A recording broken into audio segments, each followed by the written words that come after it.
Huh?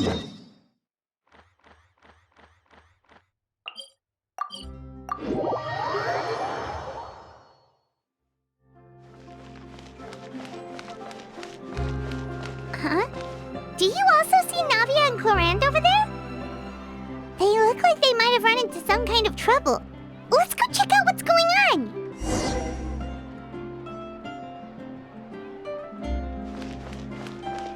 Exactly.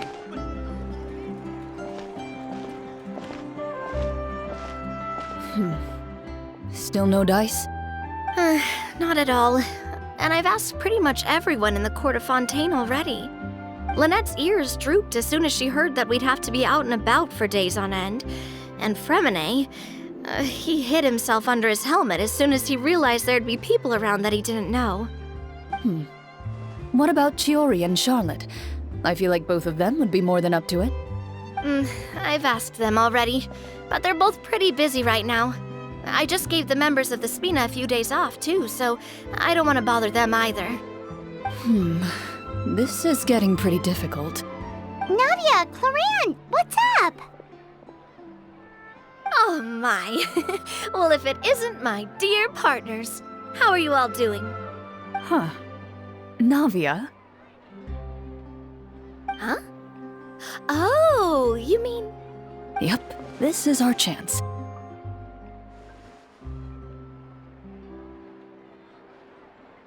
Do you need our help with something? Oh, precisely. My dear partners, we've got a huge problem right now that only you can solve. Whoa, for real? Absolutely. We've already exhausted all our other options.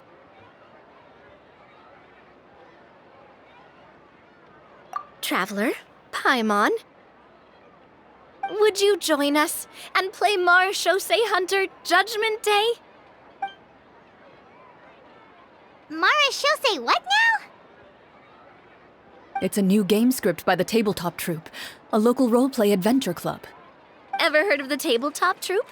They put out games that allow you to participate in a story and roleplay characters with your friends. Oh, I've loved their stuff ever since I was a kid. That sounds super interesting. Clorinde and I are both veteran members of the club. Recently, someone came up with a new script and was looking for people to help playtest it for them. And when they asked, of course I couldn't refuse. I mean, come on! A brand new script? Nobody has ever played it before. Generally speaking, scripts at that level of development have a lot of issues, but I think this one is pretty solid. The author obviously put a lot of work into the story, and the world building is also quite credible. Whoa. I know I was the one that handed you the script, but some of us haven't read it yet. No spoilers, please. Anyway, the script calls for a team of 4. Ah, yes. We're missing one final player right now. So, you're saying you'll help us out? I knew I could count on you, partner. Paimon and the Traveler are kind of a package deal. Is that okay? That's not a problem. I'll adjust the pace based on the actual number of players and ensure that everyone has a good time. Well, Traveler, what do you think? Wanna play? Paimon will follow your lead.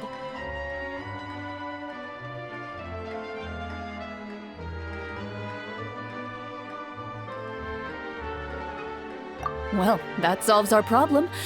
You have our thanks. Woohoo! I'll go grab the script manager from the club right away. The script manager? Didn't you just say that you gave Clorinde the script? The club introduced a completely new kind of gameplay for the script. In this iteration, the Game Master's version of the script is incomplete. The script manager provides the next part of the script only after players have completed the current list of objectives. On top of that, in order to increase player immersion, the club has created some of the story's sets and scenes in real life. We'll only know where we should go once the script manager reveals the starting location. Wow, you're right. Whoever wrote this script really did put in a lot of work. And it's got a real healthy amount of suspense, right? I mean, even the GM doesn't know how the story will end. I look forward to experiencing it with you all. Why don't you go meet up with the others first? They should all be waiting at Chioria Boutique. I'll come over with the script manager as soon as I find them. Sounds good. Remember to always watch where you're going, and don't rush.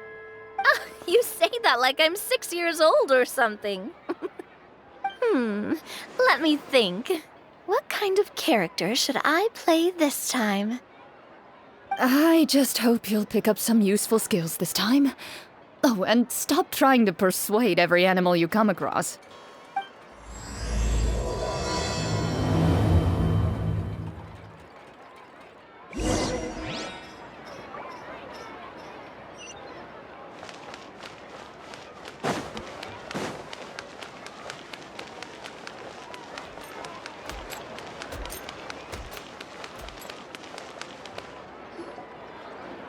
Oh, sorry to keep you waiting.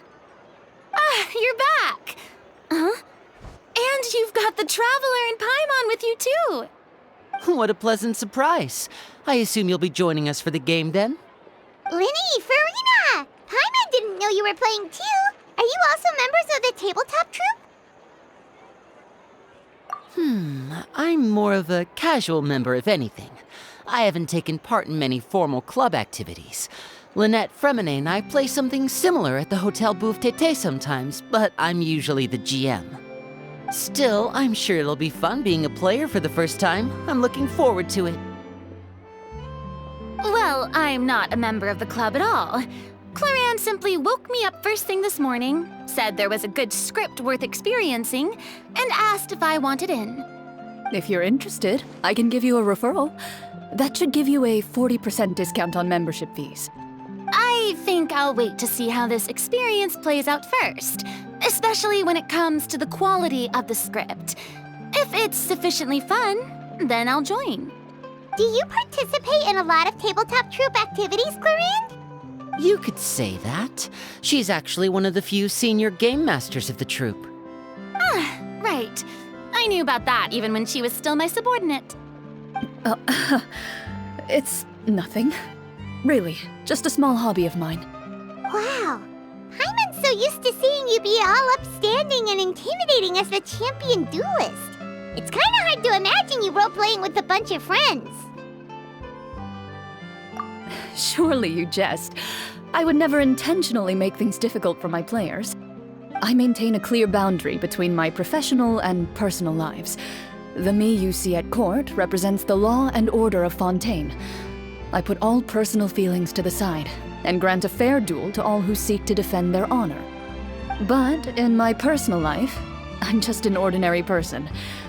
Someone who feels anger and sadness, just like everyone else. Well, you say that, but for all the time I've known you, I don't think I've ever seen you cry. I've seen you get angry, sure, but now I'm wondering whether you were actually mad or if it just looked that way from the outside.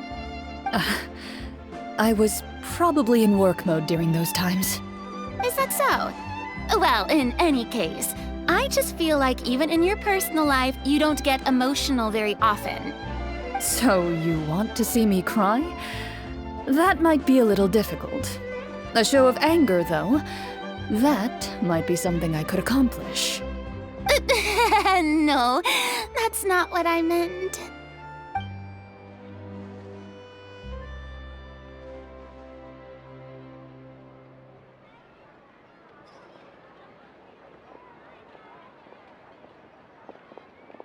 I'm back! Here, allow me to introduce you to the script manager, Mr. Florian. Pleasure to meet you all. Hello? Wait, are you a champion duelist too, Mr. Florian? Oh, no. This is just the costume provided by the club. I occasionally play a few of the roles in my scripts. That sounds like a lot of work. It's nothing. It's the least we can do to give the players a more immersive experience. Anyway, allow me to give you a brief introduction of the script. This script was adapted from the real history of the Marechaussee Hunters. You all will play the role of hunters from a bygone era and resolve a series of events unfolding in the capital. Paimon's not super familiar with the history of the Marechaussee Hunters. Is that a problem? Oh, no problem at all. I can give you a brief rundown. So, basically, Marashose hunters were people who dedicated themselves to hunting monsters and protecting the city by using a special swordsmanship technique passed down over generations. Their story can be traced back to the ancient Lemurian dynasty, as well as the first hunter, Cassiodor. But I'll leave the finer details for you to seek out and discover later. And I'll provide additional commentary as the story progresses. In that case, brave hunters, are you ready to set out on an unknown adventure? Whoa, just one sentence and it's like we're in the story already! Aha, I see many a determined gaze before me. Very well, head over to this location and begin your heroic journey. So, as we follow the story, it leads us to specific scenes? Ooh, sounds pretty innovative. What does the message in the envelope say? It's the exact location of the scene, as well as the formal permission to use the venue. Huh, seems like they have everything prepared. Please check all your belongings, everyone, and make sure you haven't forgotten anything. Once you're ready, please follow me to the designated location. Sounds good! Hunter Squad, move out!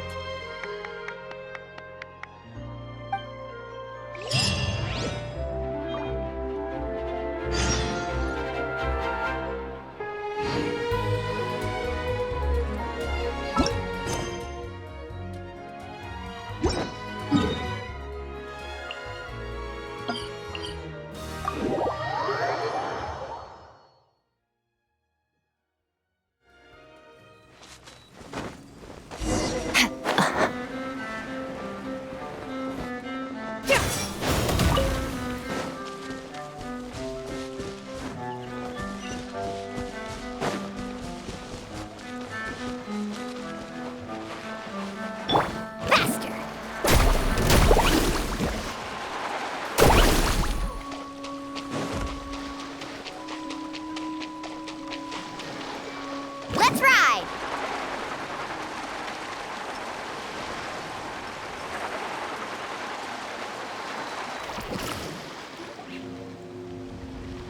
Whoa, they really have thought of everything. Even the phaetometer is here and ready to go for us. The phaetometer? What's that? It's a card that's used to determine action success or failure. We'll need to use it when we try to use certain skills. And what about all the dessert and tea? Is that for us as well? That's what the message said. Really? That's so nice. It feels just like a tea party with friends. Those snacks have Paimon's name written all over them! I think you might be more of a snack hunter than a Marashose hunter, Paimon.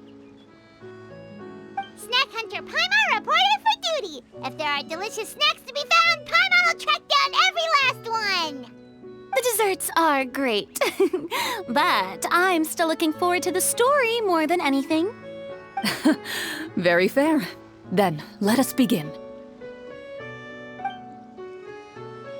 First, please pick up the blank character cards in front of you and write down your name and profession.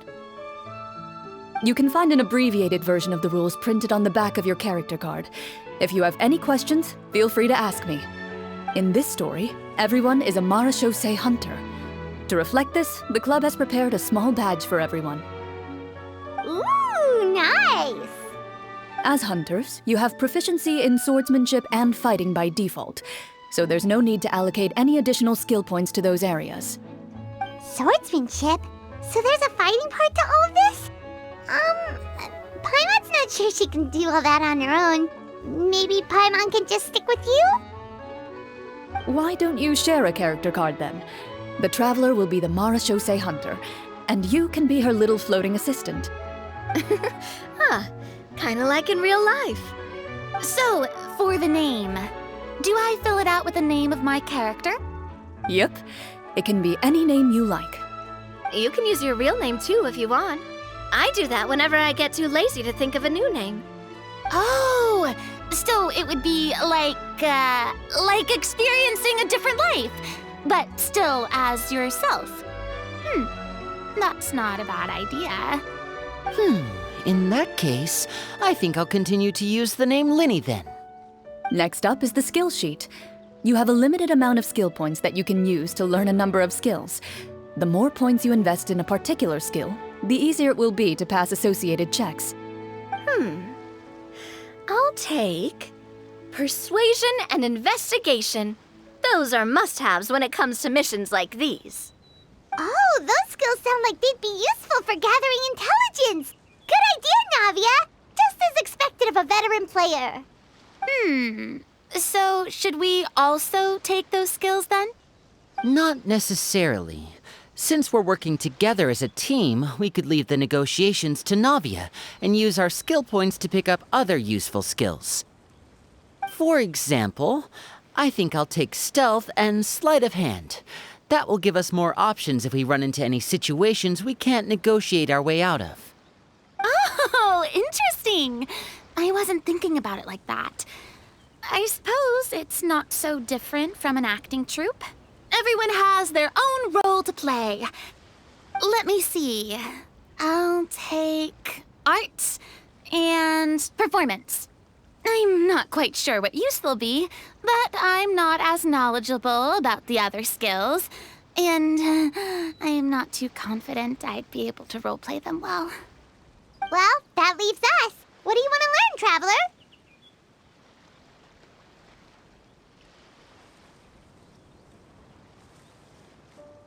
Ha! Gotta say, this suits you really well. Nothing boosts morale like good food. Oh, something that'll help you get a read on other people's thoughts. Sounds useful.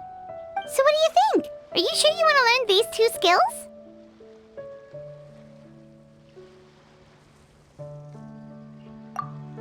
Let's see. Oh, looks like you each have enough points to choose one final skill. You've all picked such classic skills. It's fine to go a little bit out of the box, you know. Why do I get the feeling she's getting ready to cause trouble? For example, this one here. Summon. Doesn't it sound super mysterious and cool? Oh, I saw that one just now as well. The description says, this skill can be used under certain circumstances to summon characters or creatures that fit the script's world-building rules. The script's world-building rules, huh? But how are we supposed to know what a Marashose hunter can summon? Oh, that's not for us to worry about, my friend. Just learn the skills that interest you, and the GM will take care of the rest. All right, you've convinced Paimon. Let's learn summon then. Paimon can't wait to see what kind of thing shows up. Well, now that everyone's more or less finished creating their characters, we can begin. Since two of our players are doing this for the first time, though, let me ask. Would you like to play on easy mode or authentic mode? What's the difference between the two? Well, in role-playing games, the story sometimes changes based on the decisions of the players and the results of the Fatometer. For example, if you fail a check, that means you cannot use the target skill in that scenario. A critical failure may even result in further negative consequences. If you choose to play in authentic mode, every time you elect to use a skill, you'll need to use the Fatometer to see whether you succeed or fail, and face any consequences that may follow. If you choose easy mode instead, every check will be successful by default, and you won't have to worry about luck playing a factor.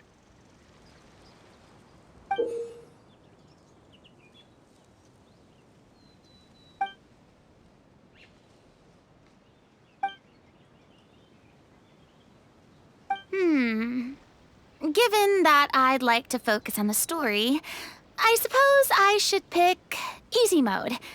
I'd feel bad if I brought the team down by failing my checks. Huh? Oh, come on. Don't worry about that. RNG is the lifeblood of role-playing games. I'm going with authentic mode for sure. Never knowing what you might have to overcome. Ugh, doesn't that sound exciting?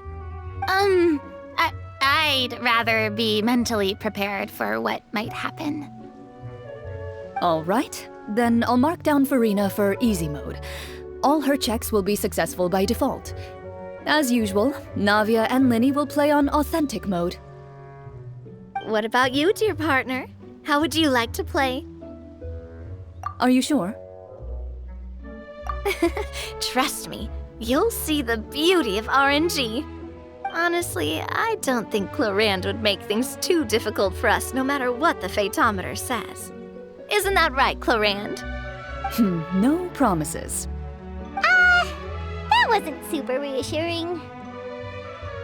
Well, anyway, enough talk. Let's get started. I want to experience at least a good chunk of the story today. Speaking of the story, why is the beginning scene on a beach? Well, that's because... a long time ago, back when human civilization was still in its infancy, powerful demons and evil sorcerers ruled over the land. They created a host of monsters and sent them to slaughter all humans in existence. Soon, a group of human rebels banded together. With their swords raised, they swore to brave the darkness, and in doing so, subdue each and every monster that sought their destruction. They became known as the Marachose Hunters.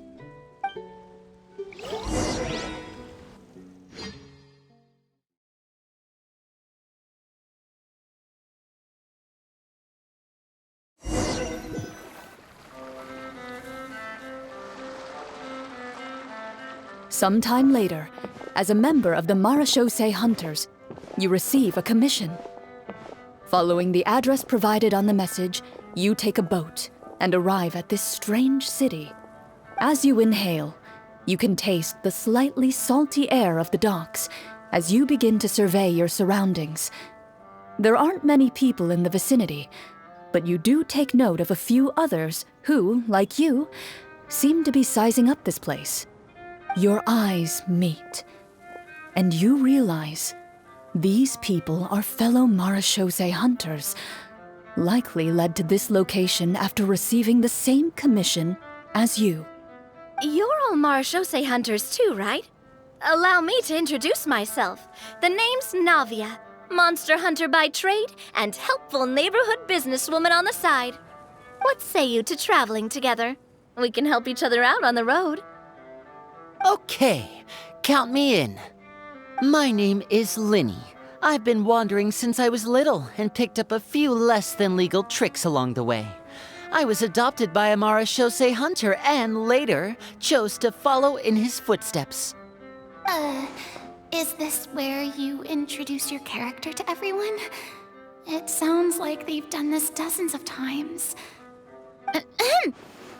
My name is Farina, and, I grew up in a noble family. I always had a strong interest in performance and the arts. Even though I'm a Marachose hunter, what I really want is to be a performing artiste. Hey, that's really cool. You can do it, Farina. That's exactly how it's done. Paimon is Paimon, a good friend and companion to this Marachose hunter right here.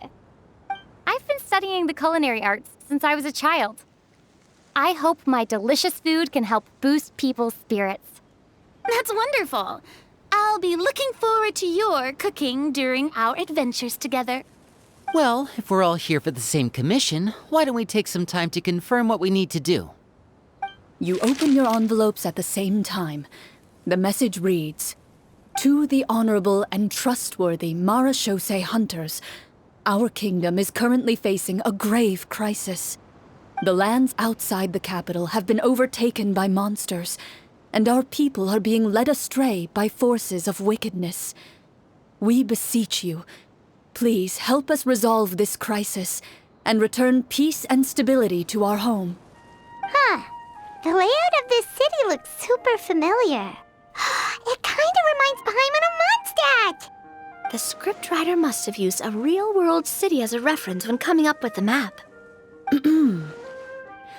As experienced hunters, the layout of the city reminds you of places once traveled. You recall the sight of tree-lined streets and the gentle tranquility of days gone by. Yet, as you regard the city in front of you, it appears to be little more than an empty shell. Its hollow gates are open to you, beckoning you to come forth and bring salvation back to the town. I carefully read every line of the letter and turn my attention to the signatures at the bottom. Who issued this commission to us? You see a long string of unfamiliar names.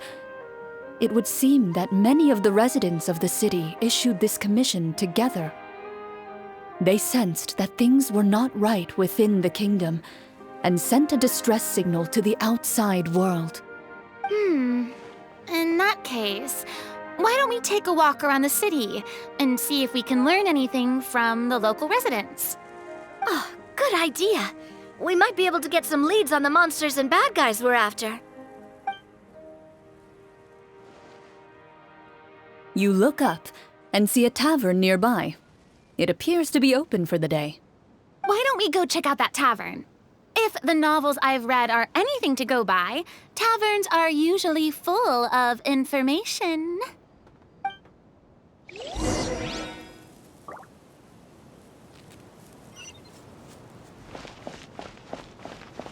As you approach the tavern, you find a plainly dressed woman standing nearby. She appears to be rather troubled about something.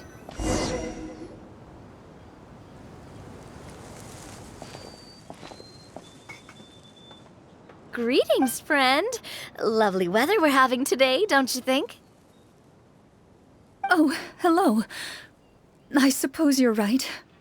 The weather today is quite lovely. If only those monsters out there would stop causing trouble. It seems like every character included in the script has a certain amount of useful information to offer.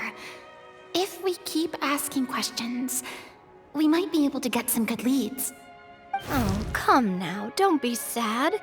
Life is all about optimism. Oh, that reminds me. What did you have for breakfast this morning? Huh? I don't think that's the kind of question we're supposed to ask. Nothing turns a frown upside down like good food. How about some macarons? I could make you some. You didn't even take cooking as one of your skill proficiencies. That's not necessary, miss. Excuse me for saying this, but you don't really look like a chef. Besides, I'm not really a fan of sweets. So you're someone who barely smiles and doesn't like sweets. You're really starting to remind me of this one friend of mine. Hey! Did she just... me? Clorinde must have broke character for a second. This isn't getting us anywhere. Traveler, maybe you can think of something.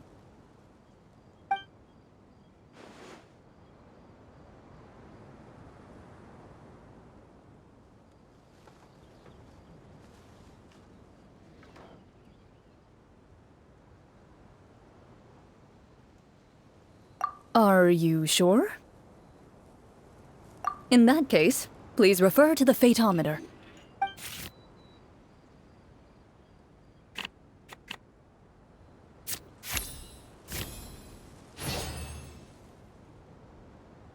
Whoa, it was a success! You remain silent as you prepare a pot and fire to use for cooking. The woman stares at you with her mouth agape as you skillfully cut the ingredients and toss them into the pot. After some time, a rich aroma begins to fill the air. Even a passing cat can't help but stop in its tracks and look up in anticipation. Please have some food. Who knows? Maybe you'll feel better after eating something delicious. Whoa, that's amazing. Wait, so as long as you pass the check, you can pretty much do anything? And it won't be seen as absurd? Oh, thank you. You were right. This food really did make me feel better. So, what had you so worried earlier? Could you tell us a bit more about it? Okay, let me fill you in. A horde of monsters suddenly appeared near the capital recently, so all the guards were dispatched to fight them.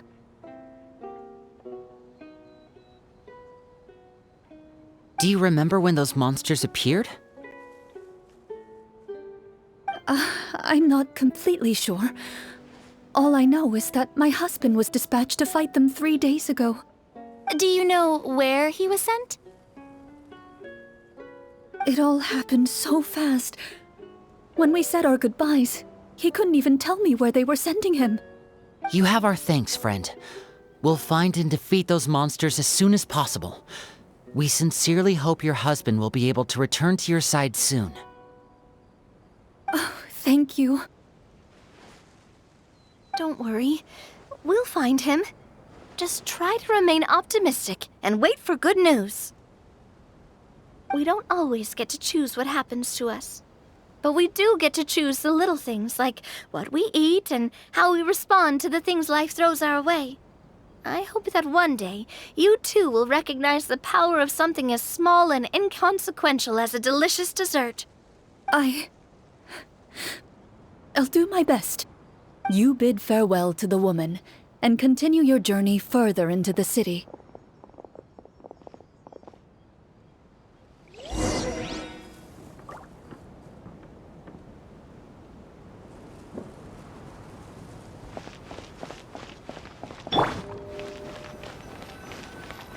As you venture further into the city, the streets appear largely empty. An elderly woman walks past. You see her shake her head as she puts away her wrinkled wallet. A nearby merchant folds his arms and gives you a disdainful look. You get the impression that he's someone who has long gotten used to the sight before him.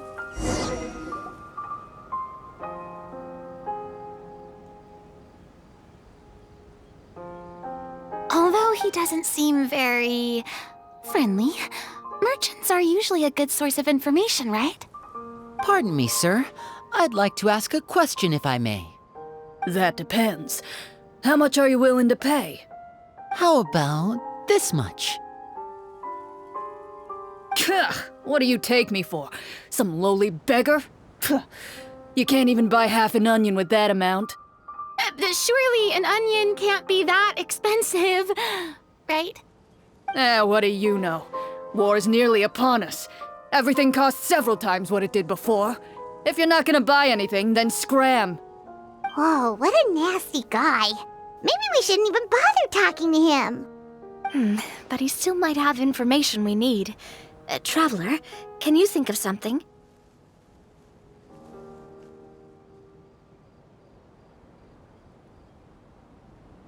Sir, we came to this city to solve the very problem you seem to be referring to. The war you mentioned, would it happen to be against the monsters outside the city? If you happen to be well informed and know a thing or two about what's going on, we'd appreciate it if you could share that information with us. After all, the sooner this problem gets resolved, the easier it will be for you to do your business.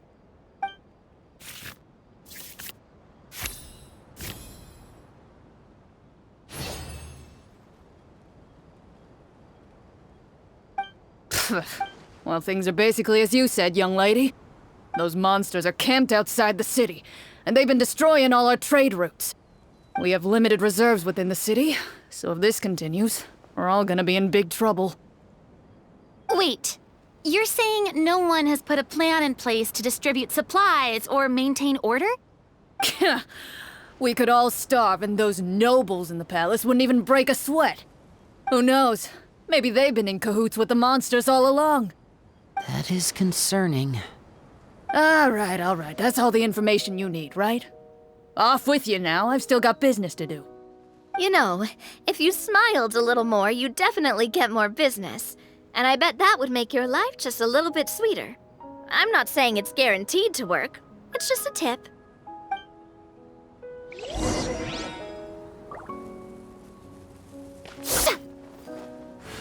Should we try to go somewhere with more people? Oh, how about the city square? Follow me. Cha! Ha-ha!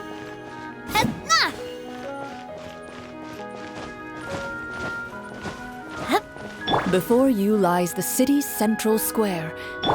You see a man with a slightly anxious look on his face, pacing back and forth, his head hanging low.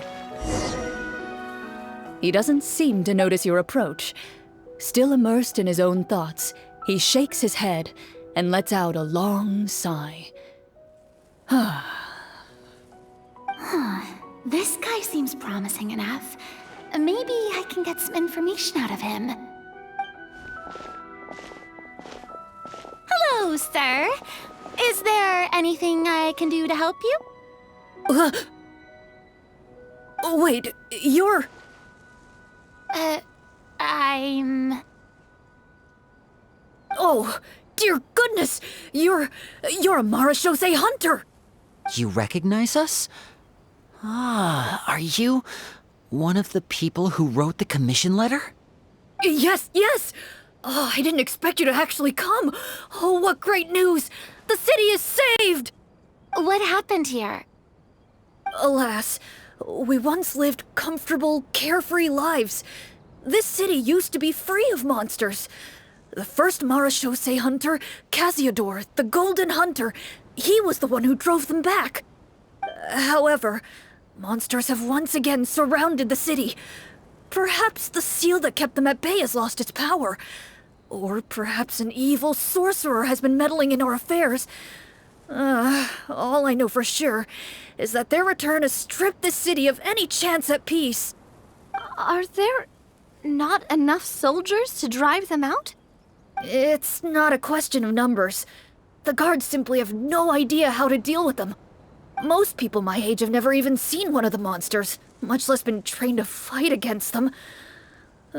What's worse, many of us don't even know the history of the Marashose hunters anymore. When I was a child, though, my grandfather would tell me stories about how the Marashose hunters drove back the monsters. So, on the off chance that something might come of it, I decided to reach out to you. To be perfectly honest, I was starting to think all those stories were just tall tales. But now that I've seen you in person, I finally know that it was true! Well, you can rest easy, friend. The righteous and formidable Marashose hunters are on the case. The man is touched by your determination and resolve. His eyes begin to well with tears of relief. Still, if we are going to hunt the monsters, we need to know where to find them. Can you give us any leads? All I know is that the area outside the city is dangerous. I'm afraid I can't point you toward a specific location. Oh, although, if you leave the capital through the main gate and follow the road, you should run into a group of guards. They might know more about where to find the monsters. I see. We'll go look for them then. All right, be careful. Oh, and one last thing. The monsters outside the city are just part of the problem. There are evil sorcerers inside the city as well, so be on your guard. They're actively working with the monsters, and have corrupted the court ministers with malicious magic. They're the reason why, even inside the city, everything has been a giant mess.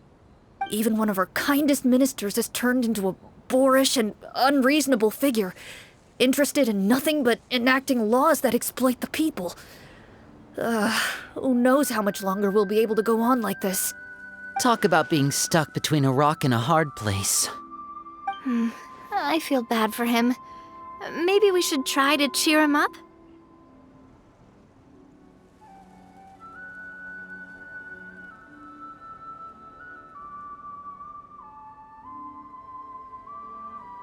Hey, not everything can be solved with food. I appreciate your kindness, but for now, it's more important to focus on the crisis at hand. Brave hunters, I leave the future of this kingdom to you.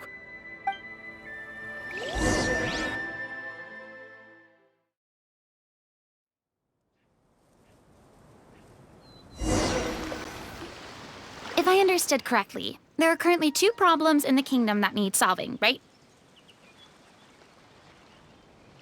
Exactly. We need to defeat the monsters outside the city and take down the evil sorcerer stirring up trouble from within.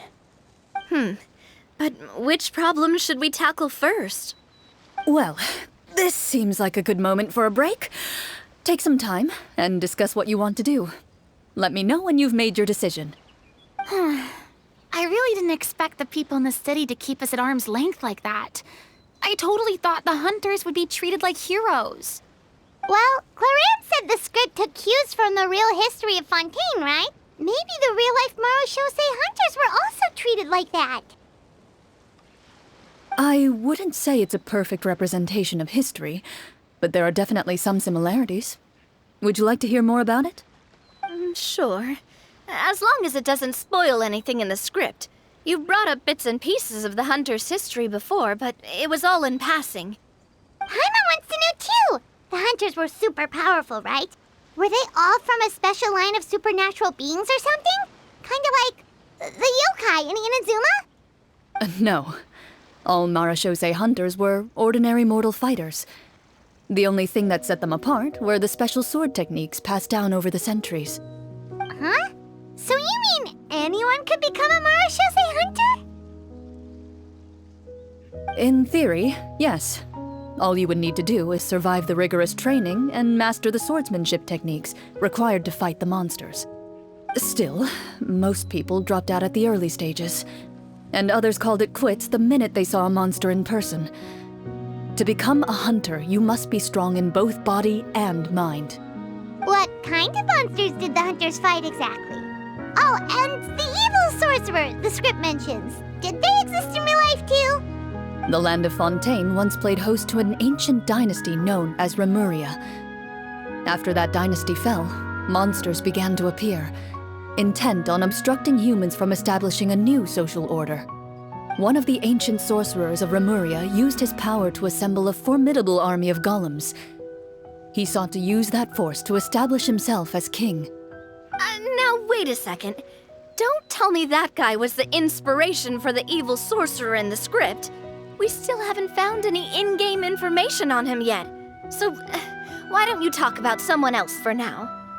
Well, I wasn't planning on going into anything you might be able to find out in the game. But if you want me to talk about something else, then... How about Casiodor, the Golden Hunter? Or Egeria, the ex-Hydro Archon? Wait, but those people are all from a super long time ago. Where did you learn all this, Clorinde? From my master.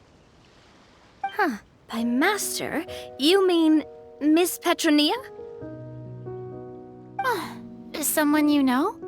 Absolutely. Miss Petronia and my father were good friends. Back in the day, she would often bring Clorinde over to play, but then... Let's not get off topic. Anyway, back to what I was saying. Responding to Egeria's call, a number of warriors followed Casiodor into battle against the monsters. This group of warriors, under Casiodor's leadership, became known as the Marushosei Hunters. Yet, as Fontaine entered an era of peace, their work gradually became obsolete. The Marushosei Phantom, originally an association made up of hunters, eventually came to be predominantly comprised of Melusines. Ah, I see. That explains why most of the people in the script have forgotten the hunters or think of them as nothing more than a legend. Is that really a bad thing, though? It can get tough always being the one shouldering everyone's expectations. Depends on who you ask, I suppose. If the name of the organization no longer commands respect, investigative work is bound to suffer. Speaking of investigations, which problem should we tackle first? Monsters or evil sorcerer? I vote monsters. That's the main duty of the hunters, right? We can come back to the sorcerer later. Well said, Miss Farina. Plus, if the sorcerers really are the masterminds behind this whole thing, defeating the monsters could give us some clues on their intentions as well. What about you, partner? What do you think? It's decided then. All right. After some discussion, you decide to turn around and head out of the city.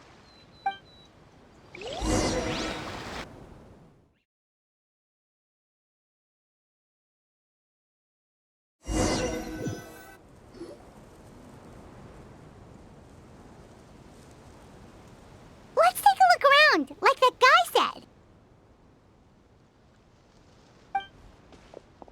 You there! Outsiders, halt! Who's there? An armored man approaches you. He has a tall, muscular build and a determined expression in his eyes. Just one look, and you can tell he's fought in his fair share of battles. Although he's trying his best to conceal his current state, his uneven gait and the sweat dripping down his forehead make it obvious that he's been wounded and is in serious pain. I'm the captain of the guard. I saw you sneaking around the city earlier, so I'll only ask this once. State your purpose, or it's off to the dungeons for the lot of you. Wow, it's been a while since someone's been this suspicious of us. I said talk, not whisper between yourselves. Have you ever heard of the Marchese Hunters? Marachose hunters? Ha! That fairy tale, you mean? What, you expect me to believe you're one of them?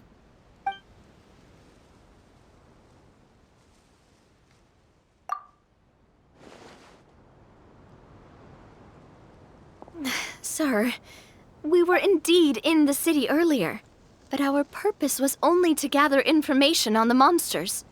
We're here to help the city and all the people within it. Your guards are still fighting the monsters as we speak. They could be seriously wounded and in grave need of support. You need all the help you can get.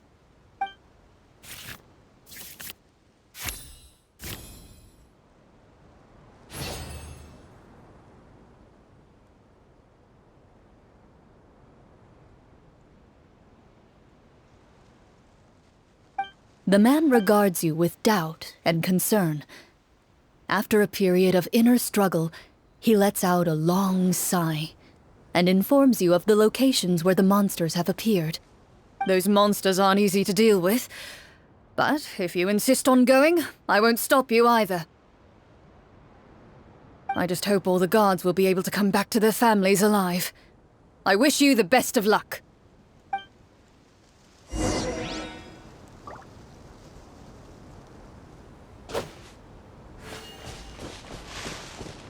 Based on what the captain said, the monster should be right up ahead. Let's go. Hopefully we're not too late.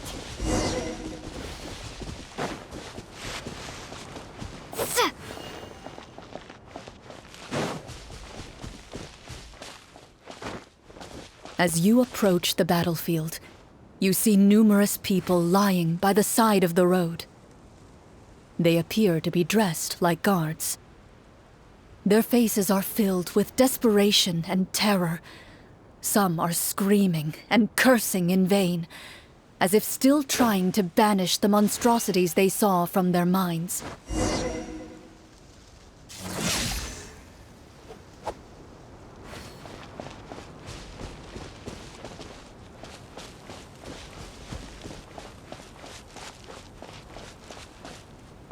A few of the wounded look up at you in shock and disbelief. Quick, leave this place. Turn around and don't look back, they yell.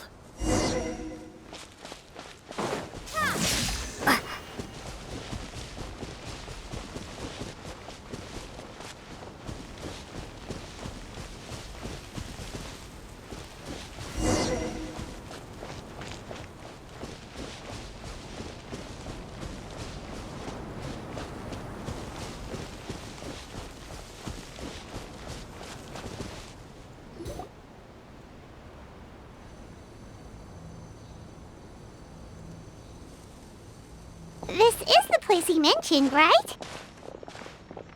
You see broken iron swords scattered all around you, and downed trees riddled with terrifying claw marks. All the signs point to one thing. A truly devastating battle just took place here. Be on your guard, everyone. The monsters might still be around. Before you can finish your sentence, you hear rustling sounds from the surrounding bushes. The monsters have emerged. They close in on you without fear. You get the impression that, in their bloodthirsty eyes, you're just another meal for them to devour. A little help here! This thing wants to eat Paimon! Your battle round begins now.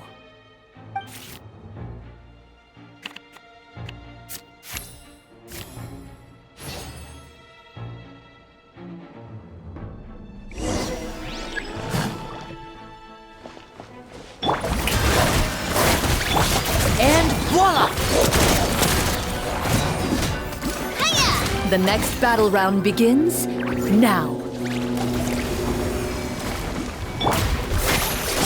Let my name echo in song! Now disappear! A round of applause! Watch out! The monsters let out a terrifying roar of anger and resentment before dissipating into thin air. Ugh, thank goodness it's over. We're lucky the Marashose Hunter class came with all those preset skill points. Otherwise, we would have been in some real trouble. I never knew the Fatometer even determines the amount of damage you inflict. If you get unlucky, isn't it just game over right then and there? That's part of the fun. The uncertainty of fate is what gives these games their appeal. Just as you begin to celebrate your victory, a suspicious lump on the ground catches your attention. A suspicious lump? Wait, could it be the thing that appears after every battle? I walk up to it, crouch down, and begin to carefully examine it. I've still got my right glove on, so it should be fine for me to touch it, right? As you investigate the mound, you discover that the exposed portion appears to be made of wood. It was previously obscured by the large form of the monsters. With the monsters gone, the small protrusion now awaits your discovery, poking out of the ground like a shy flower bud. Whoa, it's a treasure chest!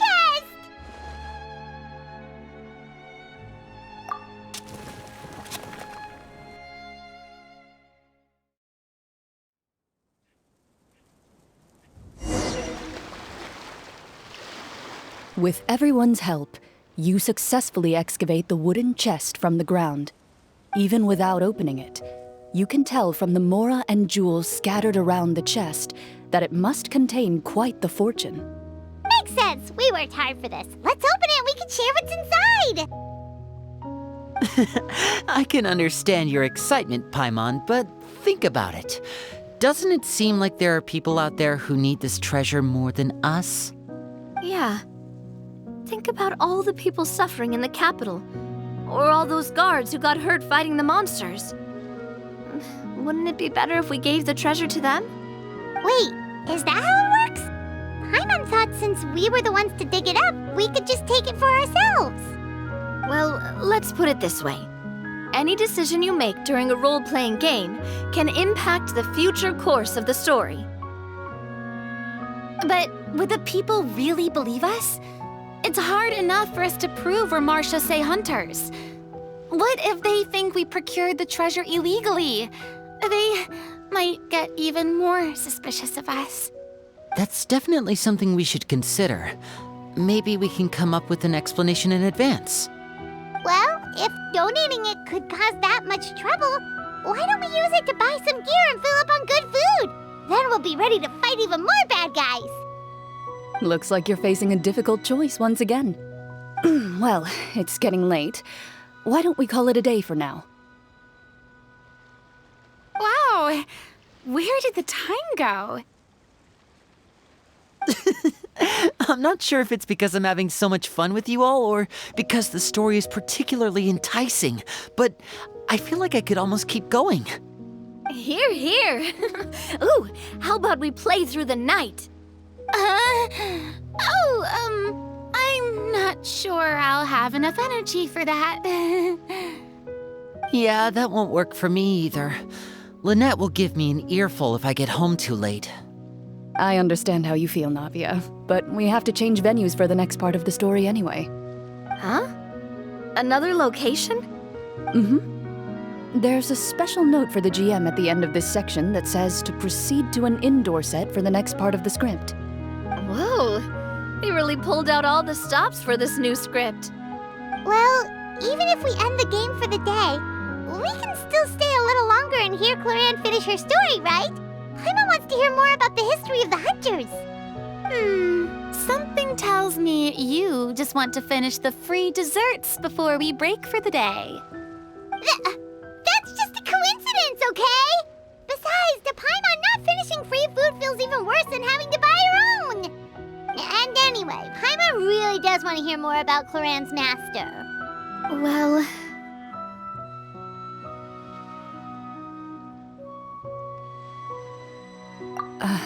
It's nothing. I appreciate the concern, but it's all in the past. It won't do any harm to share these things now.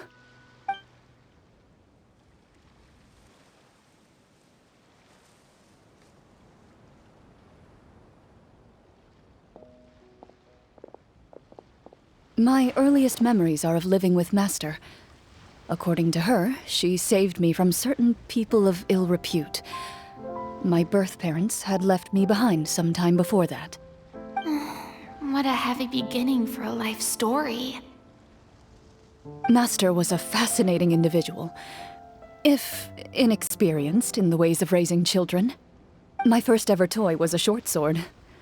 Although I suppose it wasn't so much a toy as something Master removed from her waist and handed to a noisy child in need of distraction.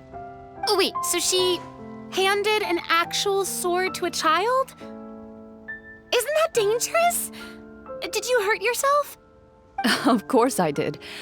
I cut my palm and bled quite a lot. But Master was not concerned. She just stood there and casually lectured me about it.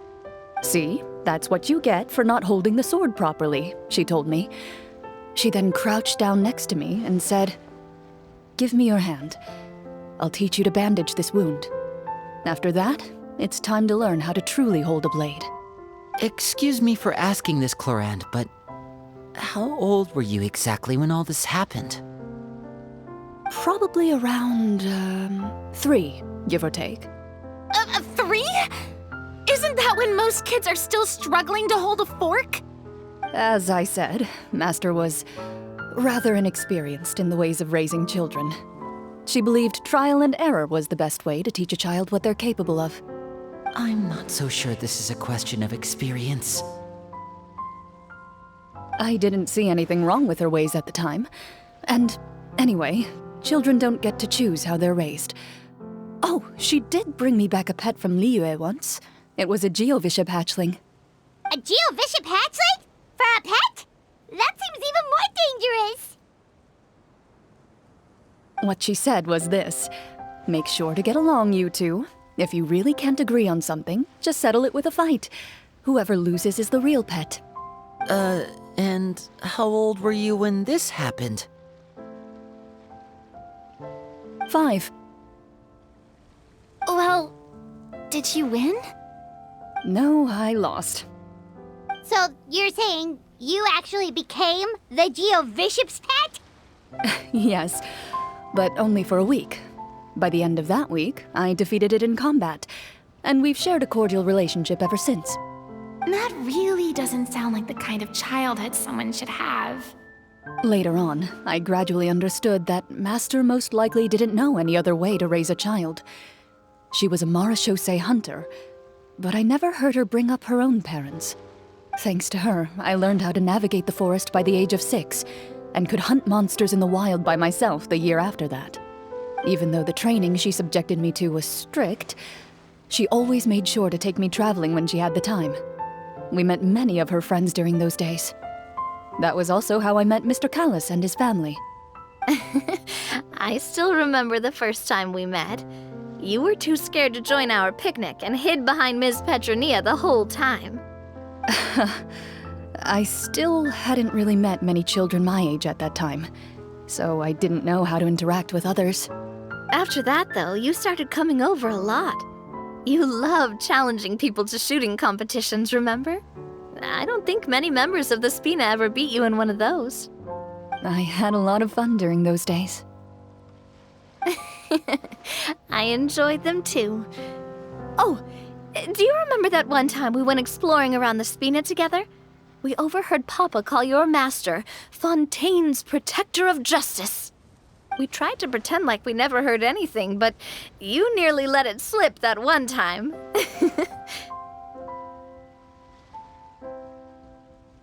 Protector of Justice. Oh, wait, you mean that vigilante hero from 20 years ago?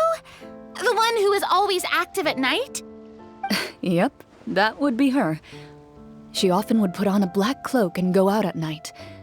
I never knew where she went or what she was doing. Until, like Navia said, we overheard the truth from Mr. Callis that night. 20 years ago, huh? I still remember the guards leaving all kinds of witness reports about her on Nervalette's desk. My apologies. Oh, there's no need to apologize. You had nothing to do with it. And anyway, everything she did was for a good cause. Although, calling herself the protector of order was a bit much, especially when she deliberately operated outside the law. Huh? When did the Protector of Justice become the Protector of Order? Oh, she had a bunch of code names. I heard she would just come up with a name on the spot whenever she was asked. Later on, she probably got sick of answering those questions and decided to stick to just two: the Protector of Justice and the Protector of Order. That sounds like her, all right. I bet she forgot which of the two she'd use by the time she got back each night. Well, she certainly sounds like a fascinating individual. With her strong sense of justice, it's no surprise her student followed in her footsteps. It's true. I always wanted to become like her. Someone powerful, independent, and with a strong sense of conviction. But...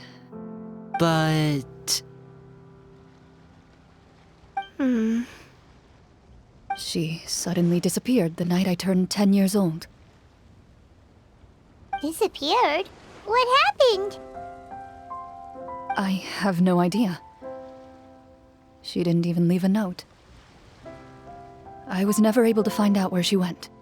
That night, I was celebrating my birthday at Navia's house, but Master never came to pick me up. When I returned home on my own, it was to an empty house. When she still didn't appear after a few days, I went to Mr. Callis's house to ask about her whereabouts, but he only shook his head. Papa probably didn't know either. I know he sent a few people to investigate the matter in secret, but they never found any credible leads. Don't worry, I understand. To be perfectly honest, given Master's personality and way of doing things, it all made a lot of sense.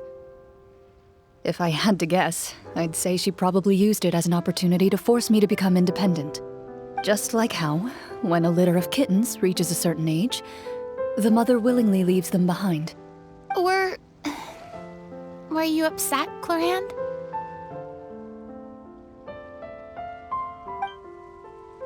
I was at first, but not anymore.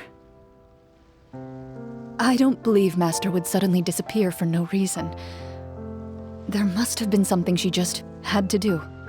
Well, despite everything, you still managed to follow in her footsteps and become the greatest champion duelist in all of Fontaine. You're practically a living symbol of law and justice.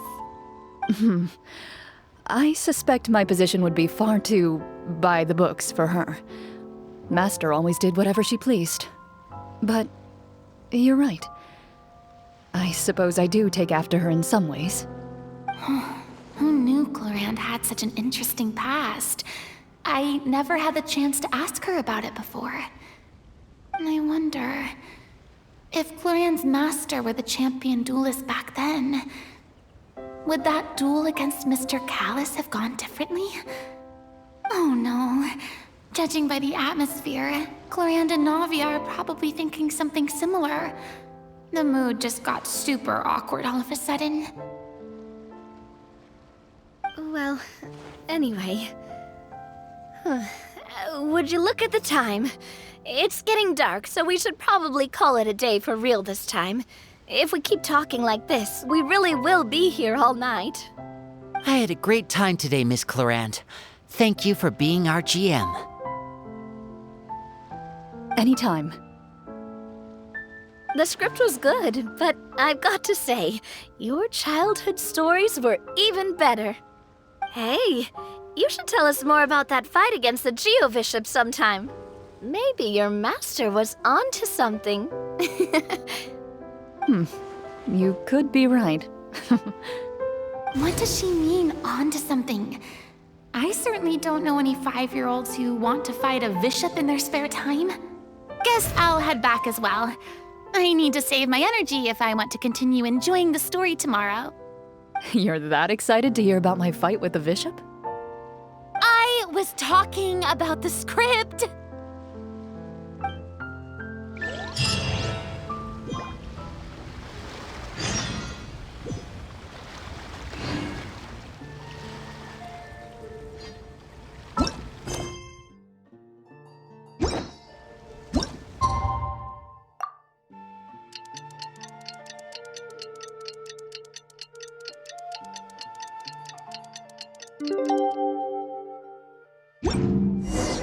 Let's go meet up with the group! Paimon's really looking forward to today's story.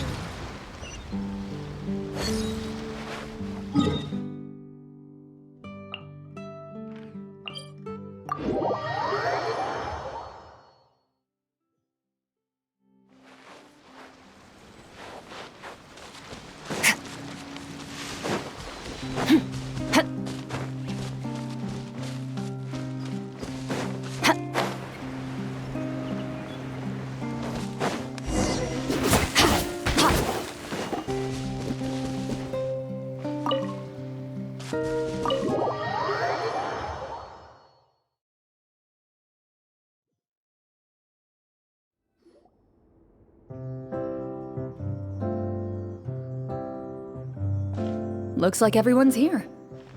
Now, before we begin, why don't we finish where we left off yesterday? There was an important decision to be made, yes?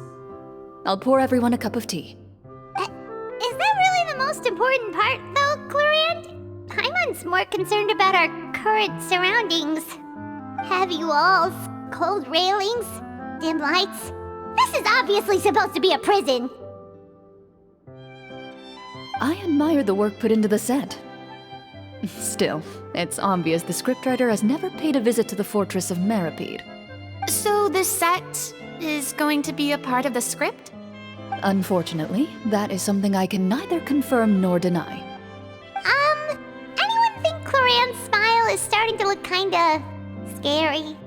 Well, whatever happens, we'll just have to push on. But first, we should really figure out what to do with this treasure. If we're worried about arousing suspicion because of our identity, why don't we give ourselves a different name, just like Clorinde's master did? Yeah, it might be better to keep a low profile. As long as we're helping people, it doesn't matter who we are or what we're called. Staring at me won't get you anywhere. Or did you want some more tea? Oh, Paimon's good. Thanks. Why aren't you saying anything, Navia? Wait, what's that next to you? Oh, this is the short sword Clorinde mentioned last night. I found it. Huh. I'm surprised you managed to track it down after all this time. Well, I made sure to take good care of it, considering the circumstances in which you gave it to me. Of course I had to keep it safe. Anyway, where were we? Oh, right.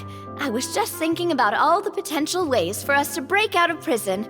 We could dig a tunnel, or try to bribe the guards. Wait, we haven't been thrown into prison yet, have we?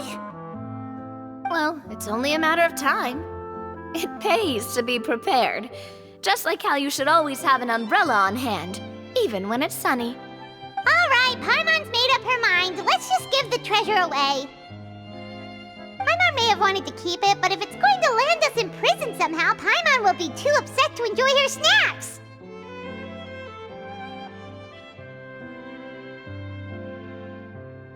So, you reached an agreement? All right then, we can continue with the story. Oh, and we'll collect all the scattered pieces of treasure on the ground as well. All right. You collect the treasure and make your way back to the capital with your bag of loot in hand.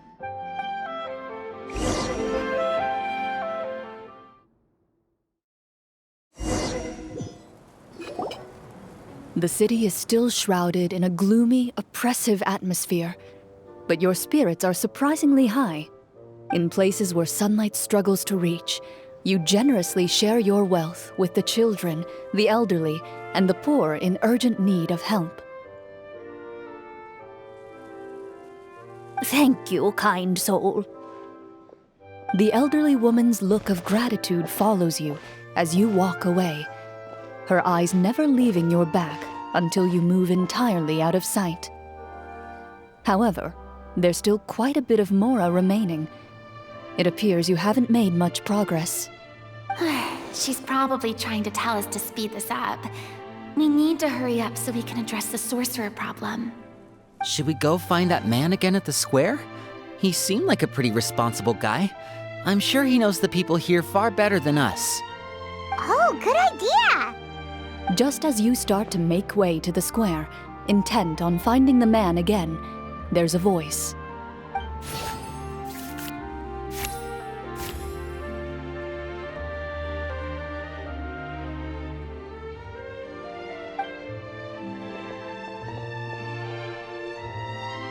Please wait, distinguished guests. Several strange guards suddenly call out to you. They run forward to meet you and proceed to politely pay their respects. Greetings, gentlemen. Are we being invited for afternoon tea? Surely you jest, my lady. That would not be our place. It is His Excellency the King who requests to meet with you. Please come with us.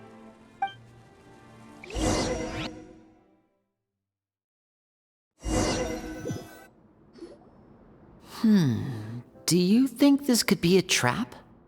Well, we have to investigate the court at some point, right? Meeting the king himself would be a fantastic opportunity to do that. I say we go for it. If something happens, we'll just turn the whole place upside down. That sounds a little intense. After a quick discussion, you nod to the guards and agree to follow. They lead you all the way to the audience hall of the palace. Gilded tables line both sides of the hall. The space itself is adorned with all manner of expensive antiques, glass shelves, and silver candlesticks. The items appear quite ordinary in size and dimension, yet their presence somehow makes the emptiness of the hall feel even more surreal and ominous. Wow, it's so luxurious! The elderly king, clad in a magnificent robe, sits upon the deep crimson throne before you. He wears above his head a majestic crown, with a gemstone the size of a bird's egg set right at the very front. As you observe it, you see a complex pattern of light reflect off its surface. They're here, Your Majesty. A man dressed in dark clothes, likely a minister, shields his mouth with his hands and bends down to whisper a few words to the king. After a moment, he lowers his hands and stands back up. His gaze shifts to fixate on your group, but he does not move from his place at the king's side. The king does not appear entirely aware of his surroundings. The man by his side, though. We should keep a close eye on him. The king remains still and says nothing. The minister is the one who speaks. Esteemed guests, allow me to thank you for coming to our faraway kingdom. Unfortunately, His Majesty the King finds himself quite exhausted from work. So please allow me, his Prime Minister, to welcome you in his stead. I've heard tell that your group, the Marechaussee Hunters, used your exceptional ability with the sword to repel the monsters near the capital. Such a great deed deserves to be rewarded. However, seeing that I was not fortunate enough to observe such a feat with my own eyes, you'll forgive me for seeking to verify the truth by speaking to you myself. Well, we've got nothing to hide. You brought us here to talk, right? So we'll just explain what happened.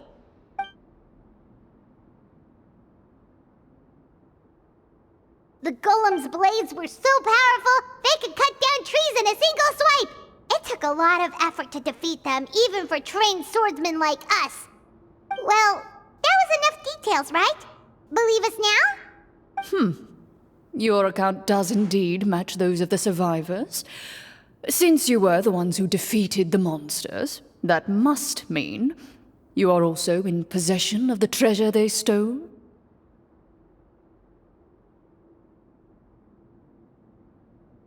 Well, we did take the treasure, but... How did he know about the treasure? Ah, then I must ask that you return it at once. It belongs to the kingdom. Wait, but didn't you just say that our great deed deserved a reward? Shouldn't the treasure be considered a part of that? Yes, that was indeed what I said. But you seem to have forgotten a very important distinction.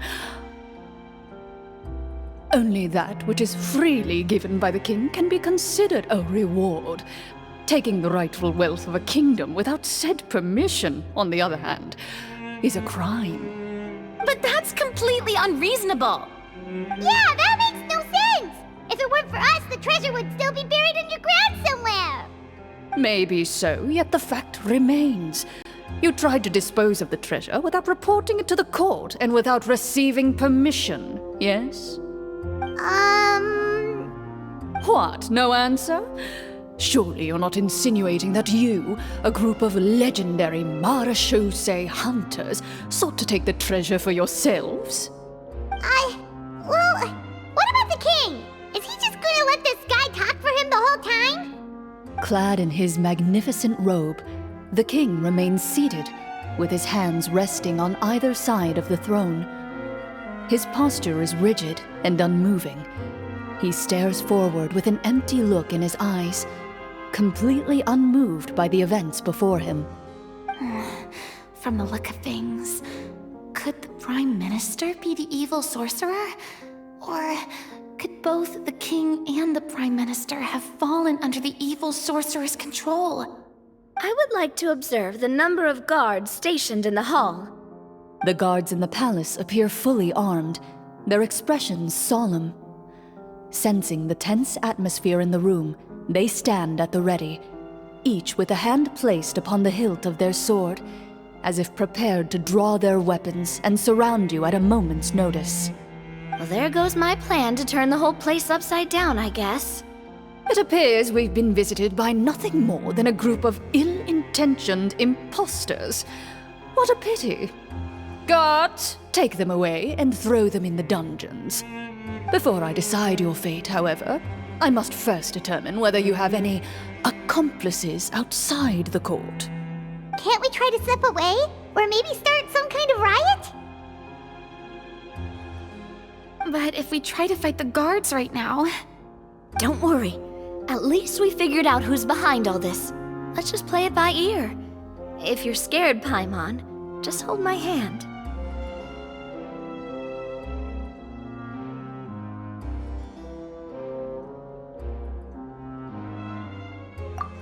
Thanks, you guys.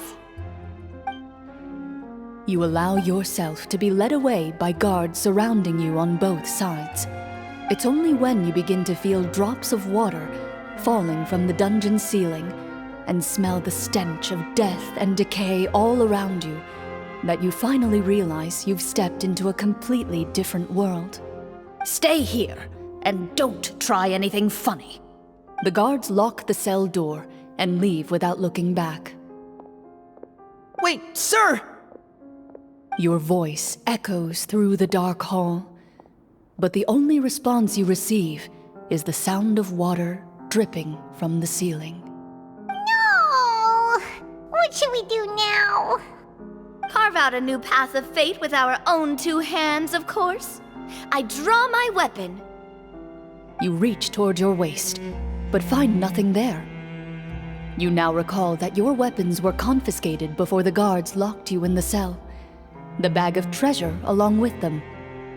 What about that knife I hid in my boot? When did you hide it in there? When I was thinking about digging a tunnel. Rejected. You failed to inform the GM of this course of action. Moreover, the guards would have conducted a thorough search before throwing you in prison. And the keys to the cell aren't anywhere to be seen? Correct. You don't even feel a lock hole on the cell door. Oh, well, there goes all our plans. Indeed. Huh? Why are you the one saying indeed? Because that statement holds true for me as well. This is where the script ends. What? But that's a terrible ending! Generally speaking, this should be the point where the scriptwriter gives the players some kind of hint. or gives the GM some kind of code for how to move forward. I mean, maybe they just really wanted us to be immersed in the feeling of being in prison? Like, they'll only show us the way out once we've grown truly and utterly desperate?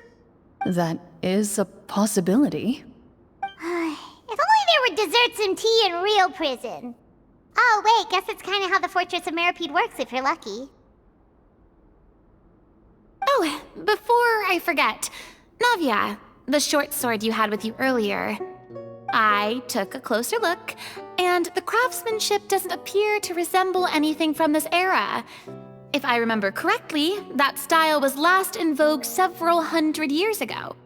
Wait, Clorinde said that sword used to belong to her master, right? Does that mean her master has been alive that long? I doubt it. The way she went about things often made her seem childish more than anything. I'd say the sword was most likely an heirloom passed down over time. Hang on. A precious heirloom passed down to you by your master. And you gave it to me just like that? You weren't worried I might lose it? Master left many things to me when she disappeared. There was the sword, an old key, and a good amount of junk she probably just didn't want to take with her. I gave you the sword back then, because I didn't want our friendship to end. Wait, when did this happen exactly? After the duel.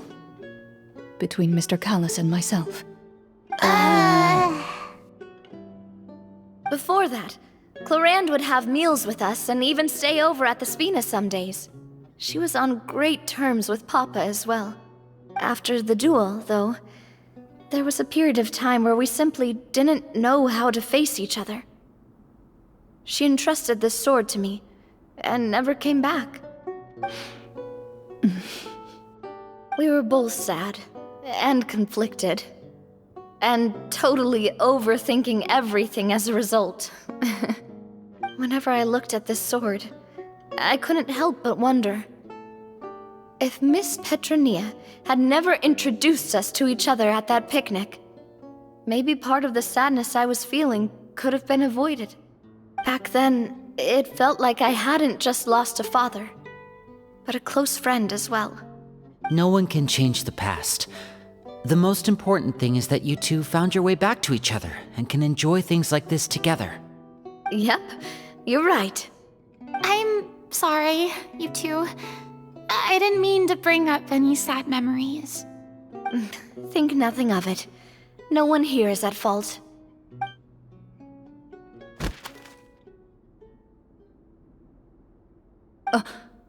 Huh?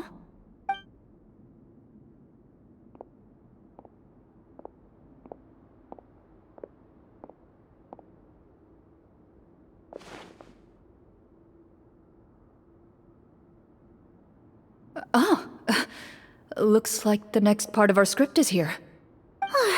Perfect timing. The situation was really starting to get desperate. And not just because of the prison thing. From Clorinde's face, Paimon really can't tell if it's good news or bad news.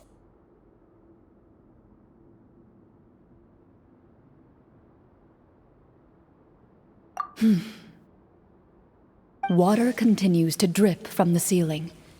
In this lightless dungeon, you lack a reliable way to tell how much time has passed. Eventually, you get used to the unpleasant odor of straw, mold, and rust, and find yourselves alternating between fits of drowsiness and despair. Suddenly, you hear footsteps outside the door. Heads up, everyone. Someone's coming. Gather close, everyone, and keep your voice down.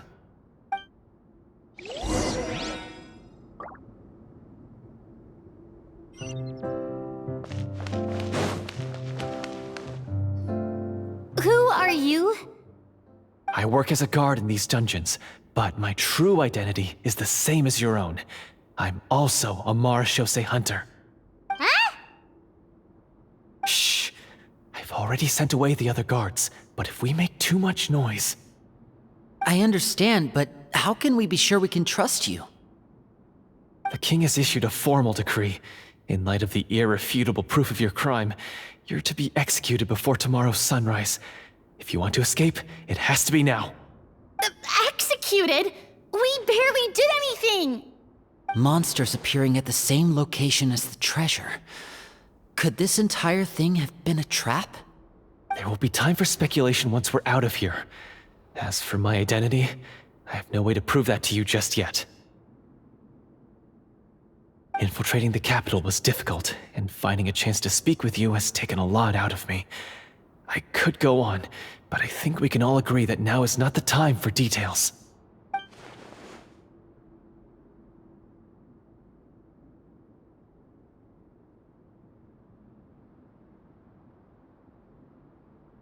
Have you seen our weapons anywhere, sir?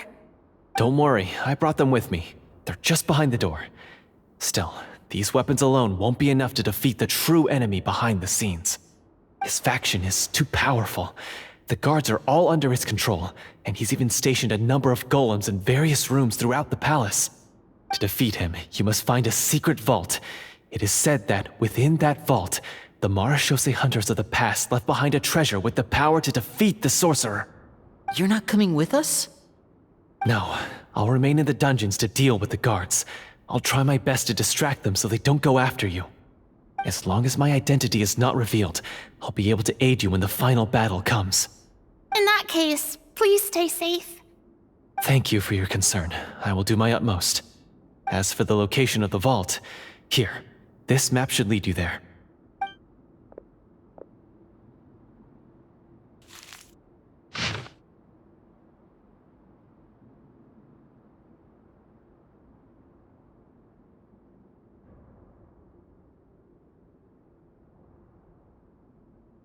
Got it.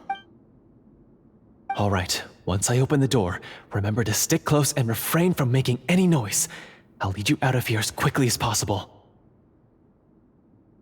You now have the chance to restore the honor and legacy of the Marachose hunters. So please, get out there and reclaim what's ours. And be sure to exercise caution. With the help of the guard, you successfully escape the dungeons. Your sense of despair and anxiety both seem to fade as you continue your quest.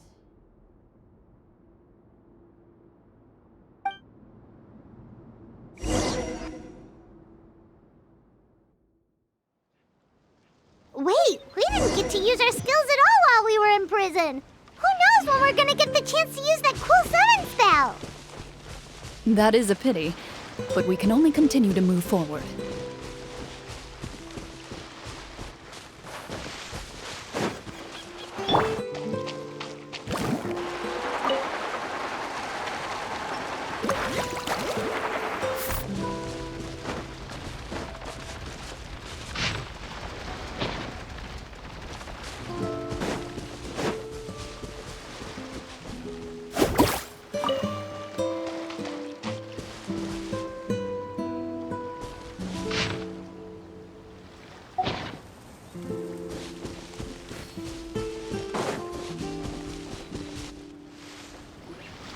This should be the place marked on the map. This bit of rock certainly looks suspicious. Well, I'd say an investigation's in order then. Plus, if all else fails, we can just blow it up. Wow, you really meant that! Before you lies a serene stretch of open water, its surface shimmering a brilliant shade of sapphire blue.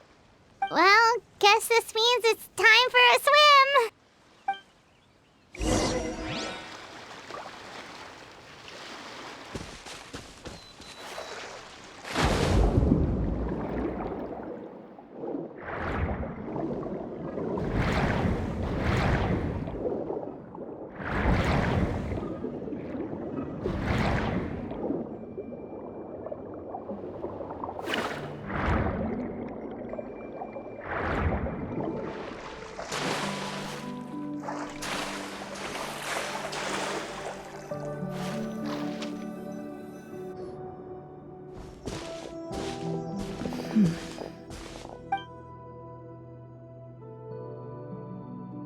What's the matter?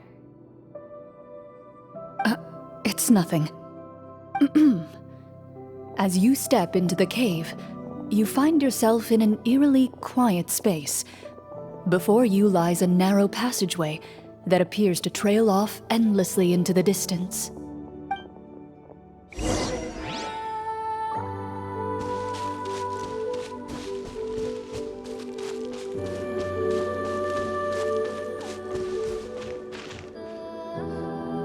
Wow, this must be where the treasure is hidden. But this door is blocking our way in. It almost looks like it's been here for quite some time. I've got to hand it to the tabletop troupe. They really went all out with the props. Huh. What have we got down here? A kind of mechanism connected to the door? It looks like we might have to arrange it into a certain pattern. A pattern on a stone door. That's something Master mentioned before. Is something wrong, Clorinde? After a long, difficult journey, you finally arrive at the location indicated by your map. It appears to be an ancient site of some sort, where treasure likely awaits. Your surroundings are exceedingly quiet and serene, as if the secret that slumbers here has never once been disturbed. If you listen closely, you can almost convince yourself you can hear the sound of its calm, gentle breathing. That description makes Paimon feel kinda bad for disturbing this place. We're doing this for the sake of the people, to free them from the evil sorcerer. I say it's time for this treasure to once again see the light of day. Linny's right. We need to keep going. The future of the kingdom depends on it. The next part of the story requires us to solve the puzzle, right? Let's start exploring the area. Yes, that should be fine. Something feels off about all this. Guess I'll just have to improvise.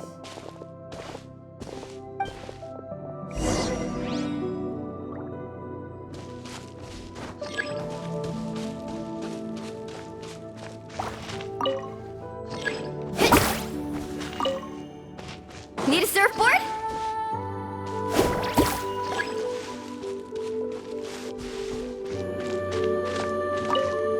Off we go.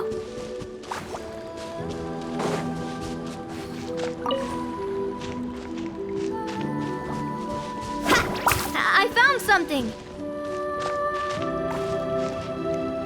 Found something here, too.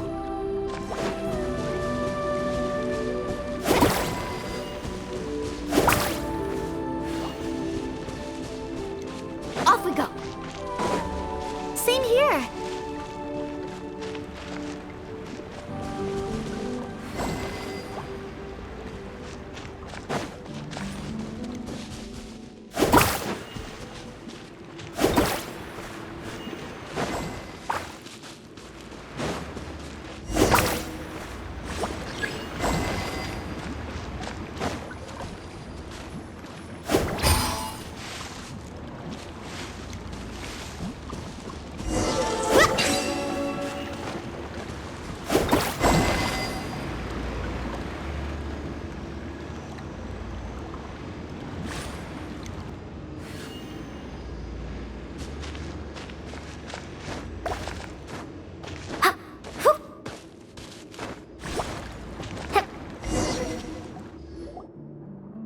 It worked! Something just appeared. Some kind of new mechanism, maybe? By solving the puzzles, you prove yourselves worthy of inheriting the secrets of the past. At the end of each puzzle, you're rewarded with With? a key. Oh, it must be the key to the big door. This is one of the Marechaussee Hunter keys that are passed down from generation to generation. It looks just like the one Master passed down to me. It is said that 4 keys in total are required to form the final, complete key. And it seems like we just collected 3 of them. That must mean... What's wrong? You hear a few strange noises. Suddenly, all the torches in the ruin go out at once. Huh? What's going on? Did we fall into another trap? For the sake of immersion, please close your eyes, everyone. Without the torches, the space is now completely dark, and you cannot see anything.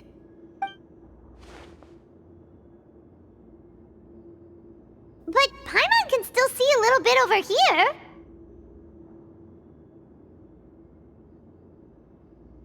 Oh, right, sorry. Suddenly, you hear the sound of footsteps pierce through the darkness. There's someone else here? Oh, this is so unsettling. I can't see anything. I've been discovered then. Wait, that voice, it's... You recognize the voice as belonging to the guard who led you to this place. It appears he now covets the treasure for himself, and has come to stake his claim. Oh, so this is just part of the script. Then I can probably relax. Well, if we can't see anything, that means we can't fight to the fullest of our abilities. Should we retreat for now? Judging by the way he's holding his sword, he must be a real Marashose hunter.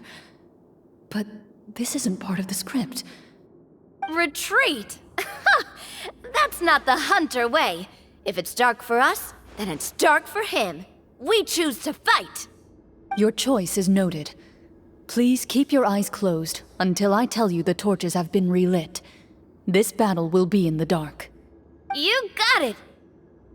Well then, let us begin.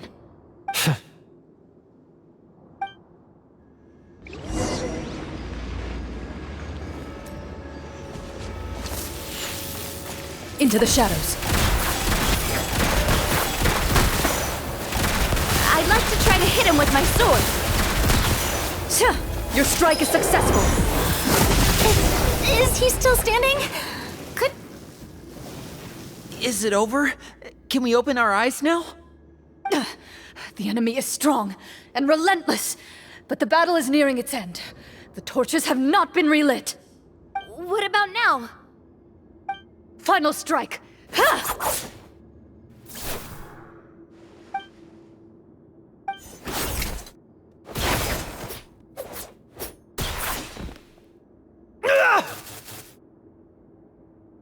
Well, did we get him?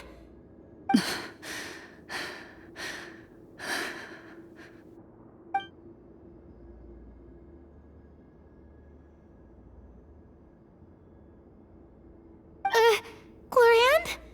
Warm fire flickers across the walls once more. Your vision is now clear. In an impressive display of courage, the four of you successfully defeat the uninvited guest. That look in his eyes. It's like he became an entirely different person as soon as I defeated him. Huh? Mr. Florian? Oh, wait. We're supposed to be role-playing. I should stay in character. Speak your name, guard. Why did you lead us here just to betray us? Is this treasure really more important to you than bringing peace to the kingdom? What kingdom? What peace? Those were nothing but lies! I, Florian, am a true Marashose hunter, descended from hunters of ages past. So he's also using his real name. Or, wait, was that the name of his character from the very beginning? Then I'm even more confused. If you truly are a Marashose hunter, shouldn't you want to help us just like you said before? Shouldn't we fight together for the sake of the people? What do you know? In this day and age, there's no glory to be had as a Marashose hunter. What's that supposed to mean? My skills were passed down to me by my father. We lived a life of obscurity in the remote wilderness. Still, he devoted everything he had to being a Marashose hunter. And what did he get in return? A life of poverty and pain. In a world that forgot all about him. When he died, not a single person came to mourn his passing. The Marashose hunters were the ones who saved this city. We're heroes. We deserved more recognition and respect than this. Is he talking about how no one in the capital seems to remember the hunters and their legacy? I didn't expect the script to contain this level of social criticism. So that's why you want to take the treasure for yourself? You feel like you're owed fame and wealth? If you already knew where the treasure was located, why didn't you just come down here and take it? Because I still needed the final key. Only a true Marashose hunter is capable of passing through this final door. As someone who sought to hurt others for his own gain, Florian lost that right long ago. Okay, but what is this treasure anyway? We've got all the keys, right? So can we just go in and take a look? You're sure you want to go in? We've been talking about it for so long. Of course we want to see what's inside. And we've already defeated Florian, right? So he won't try to take it from us anymore. Pesky brats. Watch yourself. Then let's open the door together. All right. Your choice of action is confirmed.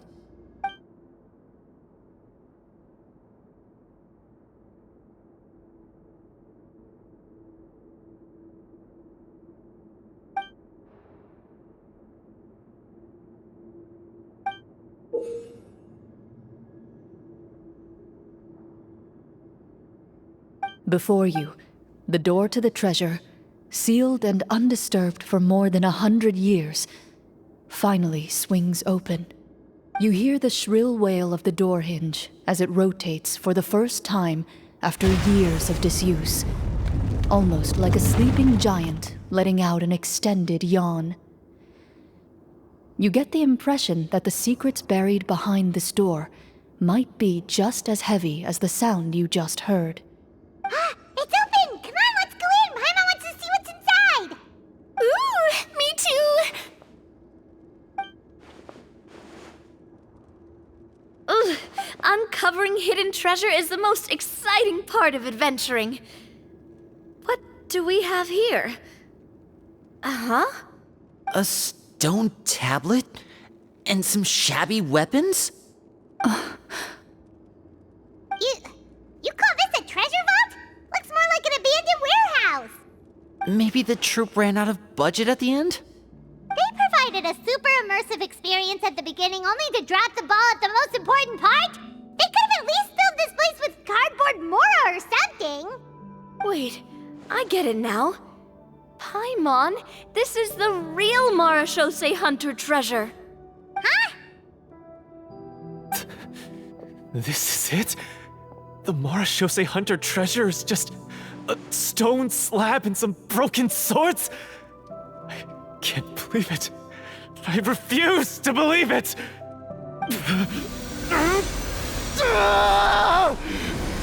Whoa, are you okay? The Marashose hunter before you appears to suffer a serious mental breakdown. He needs to leave the room for a moment to collect himself. One of you seems to understand the significance of the treasure already. If the rest of you wish to follow suit, you may remain here in the meantime and explore your surroundings.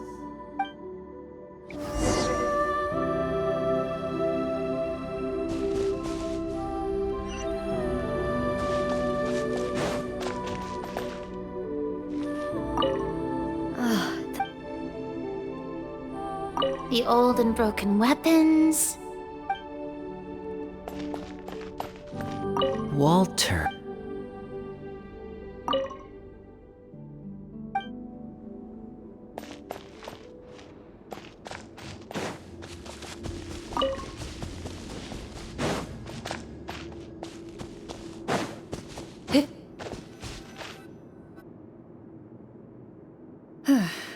So, how are you doing? Feeling any better? What just happened? Do you remember how you got here? Or what happened to your body just now? I remember now. I brought you here because I wanted to... The explosives in the cave! You mean these? Huh? How did you... I could tell something was off the moment I stepped into this cave, so I kept an eye out. I've already dismantled the whole thing. So the strongest champion duelist in all of Fontaine saved the day once again. Guess I shouldn't be surprised. It would seem your skills as a Marashose hunter are as sharp as ever. I deserve some answers, don't you think? Tell me why you wanted to lure me here. Everything you said earlier sounded like the truth. Luckily, your monologue was dramatic enough to convince my friends you were just role-playing. I don't know. I just always felt like there was something in my heart that didn't belong to me. Something agitated and angry. Who knows? Maybe it was my own anger all along. I could never really tell. The feelings about my father and the other Marashose hunters are real. It just wasn't fair. I was angry, bitter that no one remembered them or praised their accomplishments. I don't know when it started, but at some point, my anger came to completely consume me. At that point, I remembered the legend my father used to tell me. The one about the treasure. But if the treasure was all you cared about, why plant all those explosives? Wouldn't they just destroy the treasure and bury you along with it? I can't remember. My head is a mess.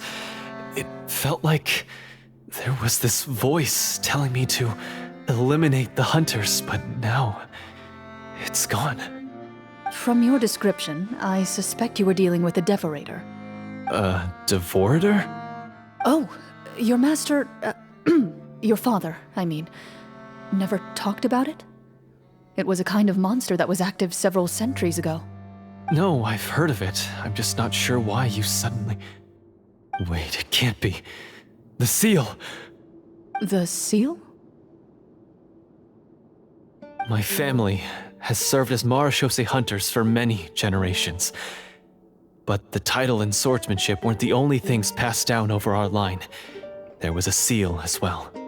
My father instructed me to always watch over that seal and maintain it regularly. He said it had been passed down over a truly ancient age, and protecting it was our clan's most important duty. But I neglected that duty after he died.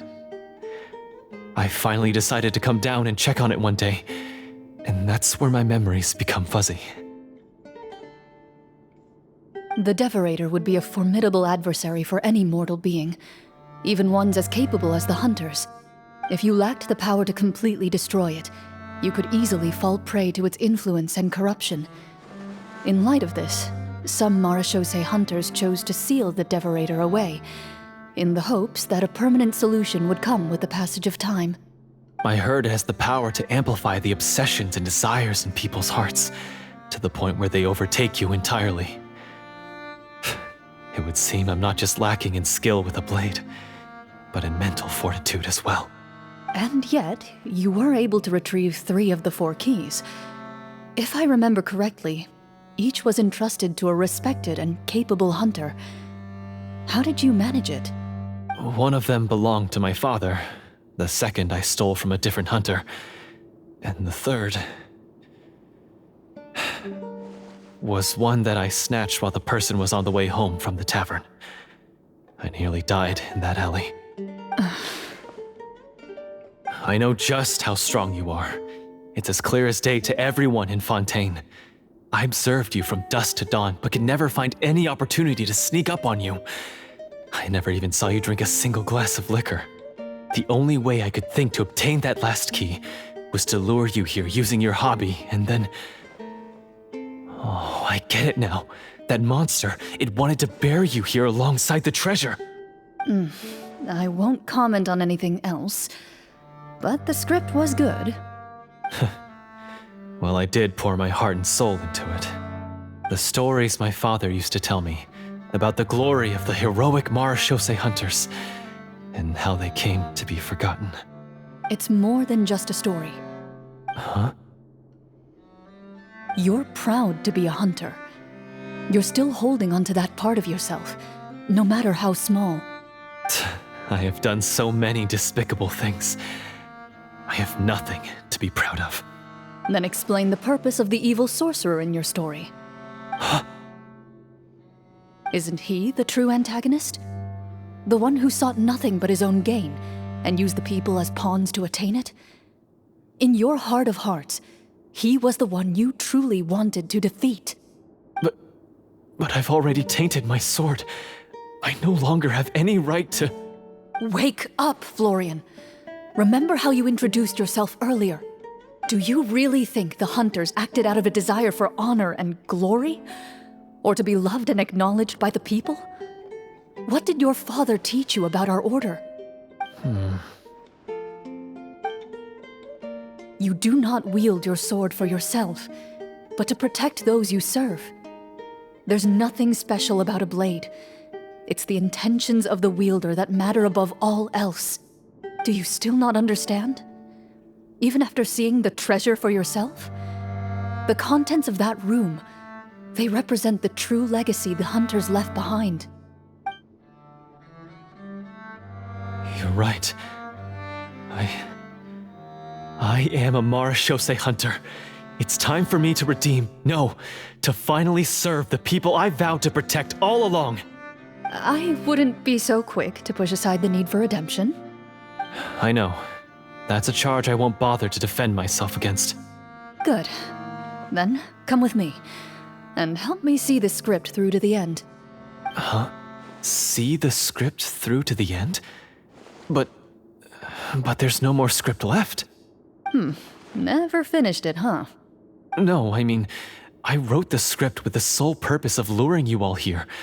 There was no reason to write beyond this point. Then we'll just have to keep writing it. The evil sorcerer still needs to be defeated. You mean the Devorator? Are you saying I have to make up the rest of the script as we go along?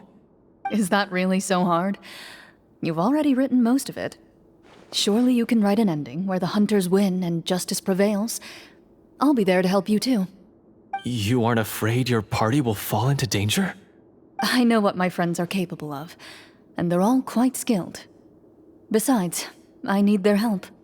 Then, are you going to tell them the truth about all this? I don't intend to spoil the fun. Sometimes, protecting dreams and fantasies is more important than exposing the truth. Don't you think?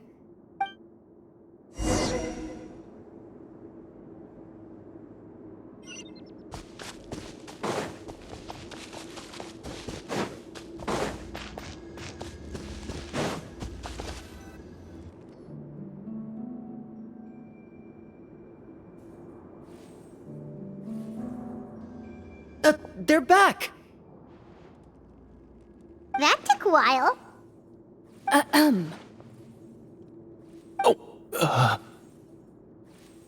Ahem! My fellow Marashose hunters, please forgive me, for I have sinned. Tone it down. Sorry. After crossing swords with you and witnessing your courage in battle, I've rediscovered my true self and regained my pride as a Marashose hunter. Oh, do I smell a redemption arc? I confess, I was brainwashed by the evil sorcerer. He asked me to lure you here so he could bury you in this cave. That little... Wait, you're saying all of that wasn't you, but the evil sorcerer? That's right. He's adept at manipulating the hearts and minds of the people. I fell under his influence because I did not possess a strong enough sense of will. Huh! And how are you going to prove that you're a changed man? We're not going to fall for the same trap twice. To be perfectly honest, I only came to my senses after seeing the treasure. It reminded me of my father's past teachings. The treasure was actually... The names of all the Marashose hunters from ages past and their weapons? Wait, you already know? Of course. Don't underestimate a veteran role player's exploration skills. Oh, wait, I mean Marashose hunter Navia's exploration skills. We just finished reading through the content of the stone tablet. That tablet recorded the lives of some fascinating people. For example, this Marashose hunter called Est. She inherited the responsibilities of the Golden Hunter and passed judgment on many people. But in private, she had a very easygoing personality. Her favorite pastime was singing and dancing with her friends, and she was said to have a beautiful voice. So, she was just like you. Oh, you really think so? Well, when you put it that way, I suppose I also have a few things in common with this Walter. Working as an executioner, he supposedly used a countless number of tricks to confound his enemies in battle. Oh, if only I could have seen the feats of magic he pulled off back then. Their lives were all so exciting. You could write so many cool books about their accomplishments. How could they have all been forgotten? Because they chose to be. To hunt monsters that only appear in the shadows, you must also operate in the dark. To be a Marechaussee hunter is to willingly give up on wealth and fame. Then this stone tablet must have been left behind by their companions. That's right. Few Marechaussee hunters ever revealed their identity to the public. They always protected the city from the shadows. The only time they spoke of their accomplishments would be at night, when they gathered with their fellow hunters in front of the bonfire to share stories of the monsters slain by their hand.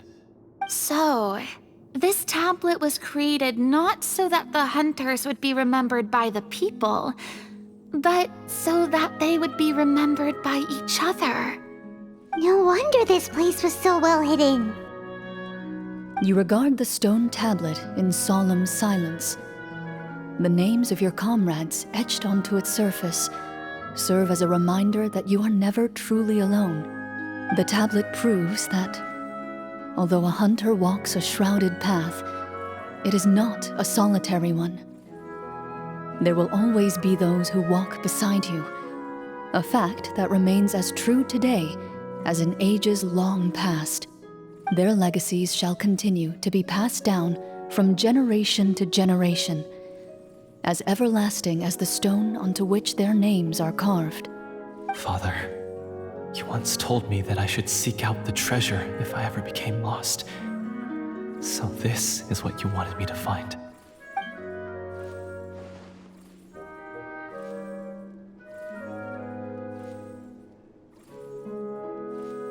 Thank you, my friend.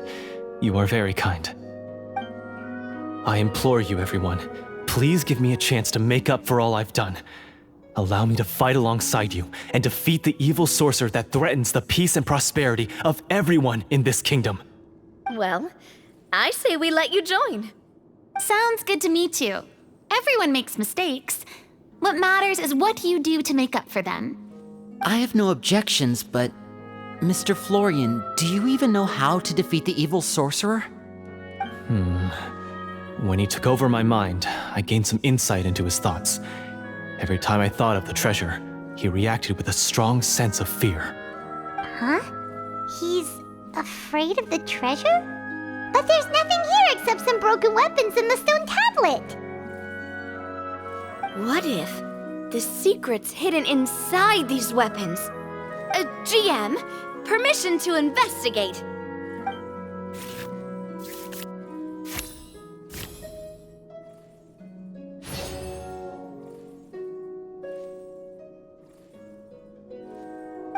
At first glance, the weapons appear absolutely ordinary. But as you observe them, you notice a faint energy emanating from within. These blades have slain countless monsters. Though it's been a long time since they were used in battle, their edges remain sharp, as if they're simply waiting for the next worthy hunter to carry on their legacy. So basically, take these with us, right? I'll take this weapon, since it used to belong to Est. Maybe it'll find comfort in being held by someone who appreciates the arts. Good idea. I'll take Mr. Walter's bow then, from one archer magician to another. Paimon's gonna pick a cool weapon too!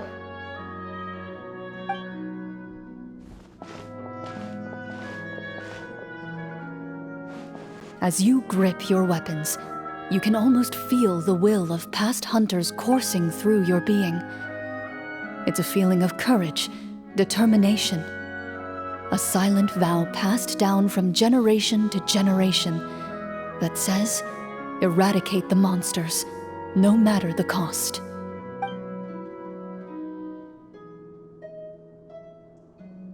Mr. Florian, do you know where to find the evil sorcerer? I was able to see his surroundings when our minds were connected. I believe he's currently hiding out at the church in the kingdom. We must be extremely careful. He's spent so long living among monsters that he's now taken the form of one. He will not be easily defeated. Then why don't we explore some more and try to find some higher level gear? We don't want to just fight him and lose, right?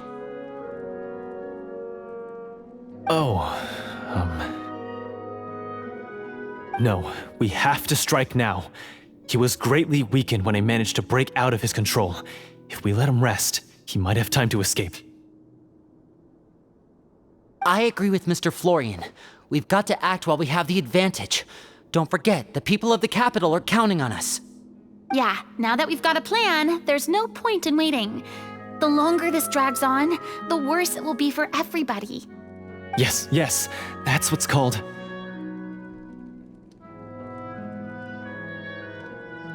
Yes, that's exactly right. All right, you've persuaded Paimon. Mr. Florian, please, lead the way.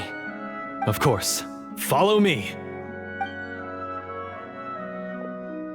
He had to set up so many scenes today, and now he has to join in for this last part. I really don't envy his job. Finally, you decide to slay the evil sorcerer and bring peace back to the kingdom once and for all. As you walk away, you feel the gaze of the stone tablet at your back, as if all the hunters of the past are wishing you success in the battle ahead and awaiting your triumphant return.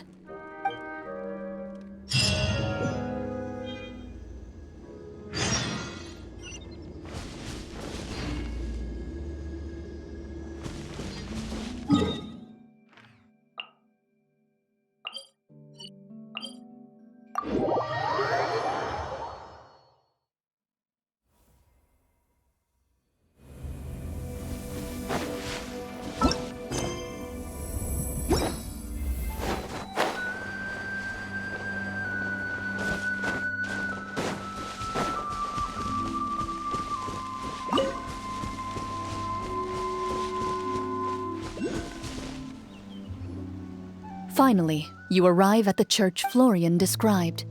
As you approach, an ominous aura surrounds you. You get the sense that your enemy is close at hand. How strange. This uneasy feeling seems so real. How did they manage that? Now, it is time for the final battle. Let's go.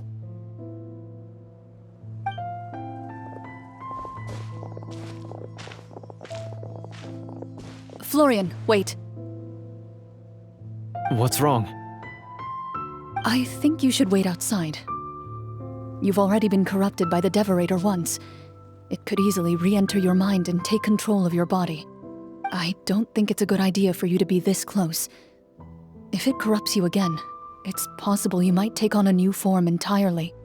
That's exactly why I have to go. Why I should be at the very front. You mean... Yes. I intend to lure it into my body. That's too risky. If things get out of hand, I might have to kill you. Do you understand how dangerous this is? I understand, but if I do this, you'll have a clear and visible target. The Devorator will have a hard time passing up a chance to enter a body it knows how to control. You won't have to worry about any of your friends being taken over. You're not like me, Miss Clorinde. You're a just and powerful Marechaussee hunter. The monster broke free due to my error. It's only right that I shoulder the responsibility for its destruction. This is... something that I have to do. Consider it a duel to restore my honor. My only request is that you give it your all.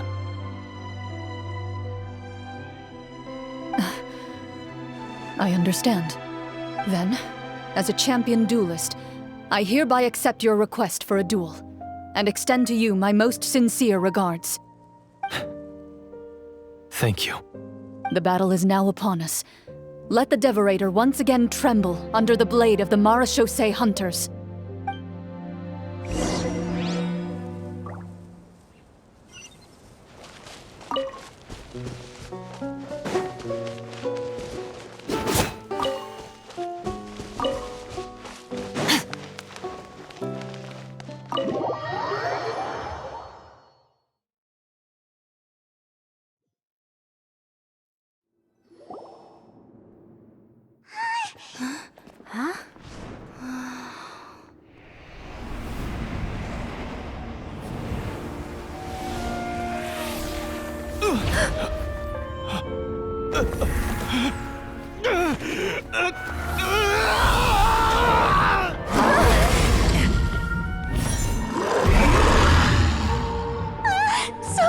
So lifelike!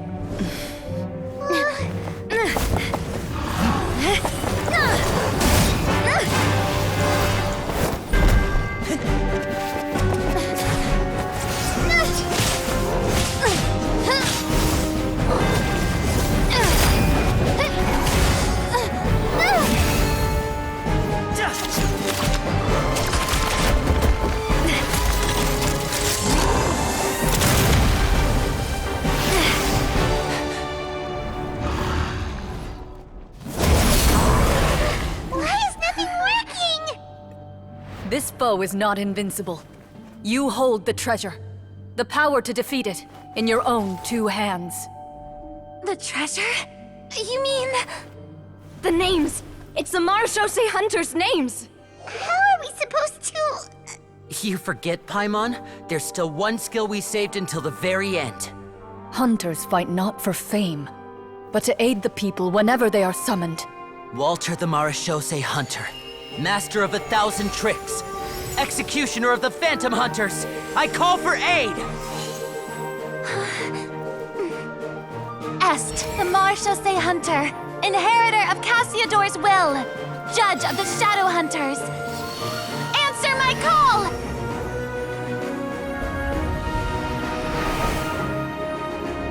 Petronia, protector of justice and order. The hunter I respect the most. Thank you for saving my friend, the best one I'll ever know. Please, lend us your strength!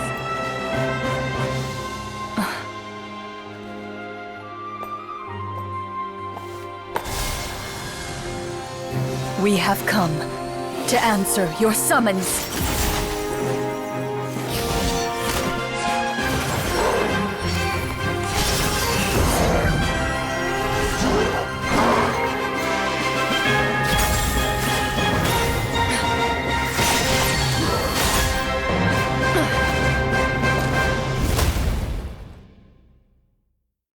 And so, the monsters were eradicated, and the sorcerer was defeated.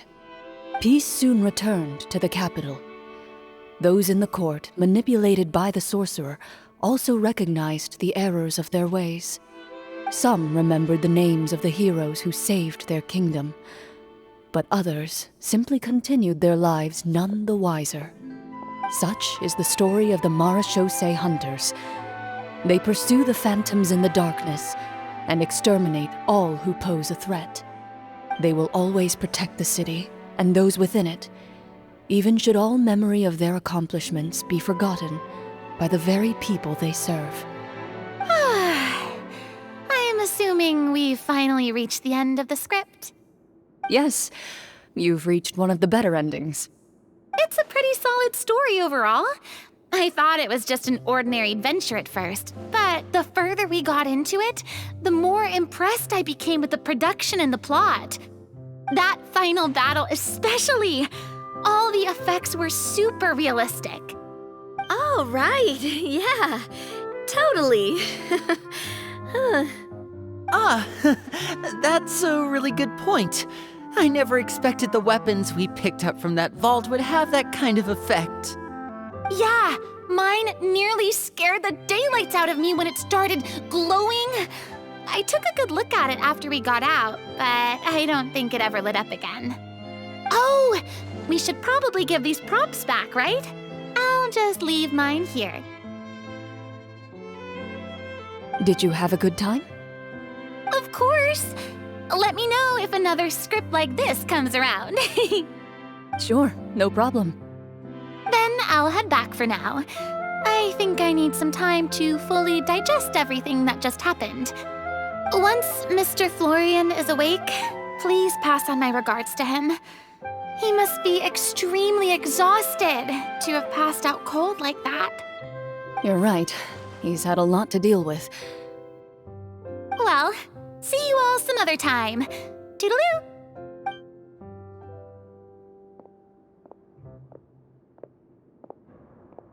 Okay, so, can I ask now? I think it should be fine, yeah. What in the world was going on back there? So you saw through all of that? That time in the cave when you told us to close our eyes, it'd be weirder if we didn't notice anything. I was dying of curiosity the entire time. I mean, you did a pretty bang-up job of pretending nothing had gone wrong. Farina actually looked like she thought all of it was planned. Guess none of us wanted to be the one to break the illusion. What are you all talking about?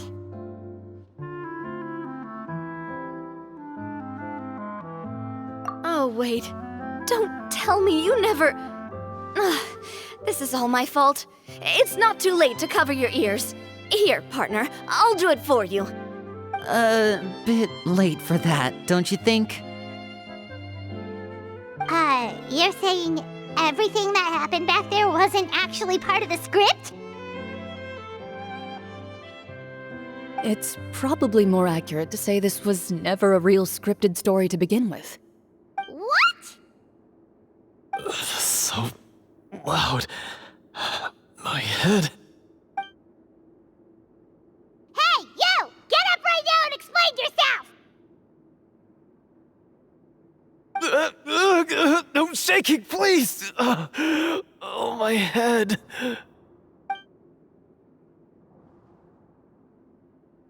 Did Paimon just hear that right? You guys made up that whole last part on the spot? It's not nice to lie to people, but Paimon's gotta admit, that was a really good story, Florian. Oh, and nice improvisation, Clorinde! Yeah, it was like watching a magician improvise a spectacular magic trick after forgetting an important prop. If Paimon knew something was wrong with that vault, she would have floated straight in the opposite direction! Everything was under control. As if you've ever described a situation as being out of control. I'm pretty sure any situation you consider to be easy to handle would scare a reasonable person half to death. Guess I'm just used to it. You must run into a lot of unexpected situations then. That explains why you're so good at coming up with things on the spot. As for you, Florian... I know there's no excuse for what I did.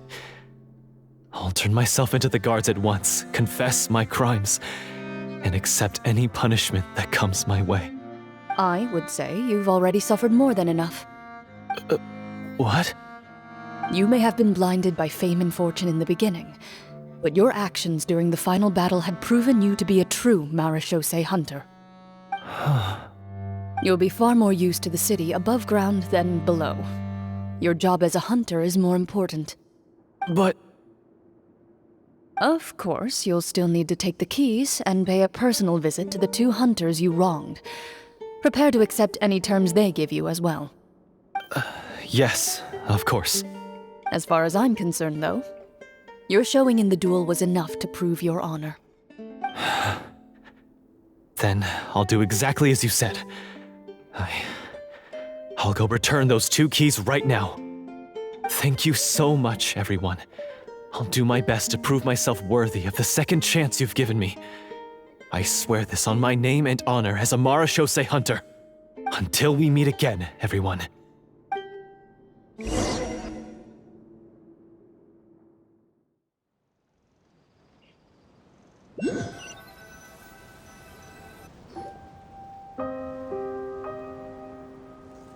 Speaking of Marashose hunters, what should we do about the treasure in that cave? Leave it be. Are you sure? We could show it to people, make it so that the hunters are remembered. Don't you want that? No. Every name on that tablet made the same choice. All hunters know what the path entails. I am no exception. My identity as a Marashose hunter is not something I need people to remember. I wish only to be recognized as a champion duelist. Nothing more. That's certainly very different from the path of a magician. Still, I admire your decision. Wait, Paimon just remembered something. If there were no special effects involved, why did our weapons begin to glow during the battle? That's because the Marashose hunters of ages past would often imbue their weapons with special enchantments to suppress the monsters. Whenever a monster was nearby, their weapons would start to glow. Oh, so that's why they had an effect on that guy near the end. I really thought the summons were doing all the work. Well, I'm sure the summons were a part of it too. Oh? How so? This particular devorator probably hailed from the same era as the hunters we saw in the room. The names you recited all belonged to the bravest hunters. Countless monsters fell to their blades. That's likely why the devorator visibly reacted when you said them out loud. So the names held the power all along! Navia, everything you said during your summon. Huh? Oh, I meant what I said. I mean, it was true to my character, so yeah, I'm glad you heard it. Just don't make me repeat myself. It's embarrassing. I really appreciated those words. All right. Don't get all sentimental on me. Anyway, let's not talk about that anymore. I'm going to go on ahead. Don't fall too far behind now.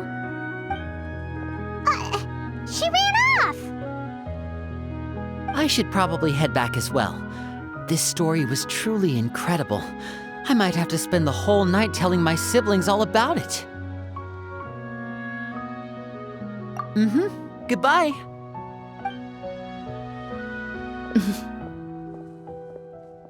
Traveler, should your name and deeds be forgotten, what do you think the significance of your journey will be? I suppose the significance would be the journey itself and the world we helped create. There's still value in the time I shared with everyone here, in the things we were able to accomplish, even if no one remembers them. A great answer. I'll remember it. Me? The Marashose hunter says nothing in response to that question. Perhaps her answer lies in her silence, an unspoken vow left to echo through the night. The path she walks needs no explanation.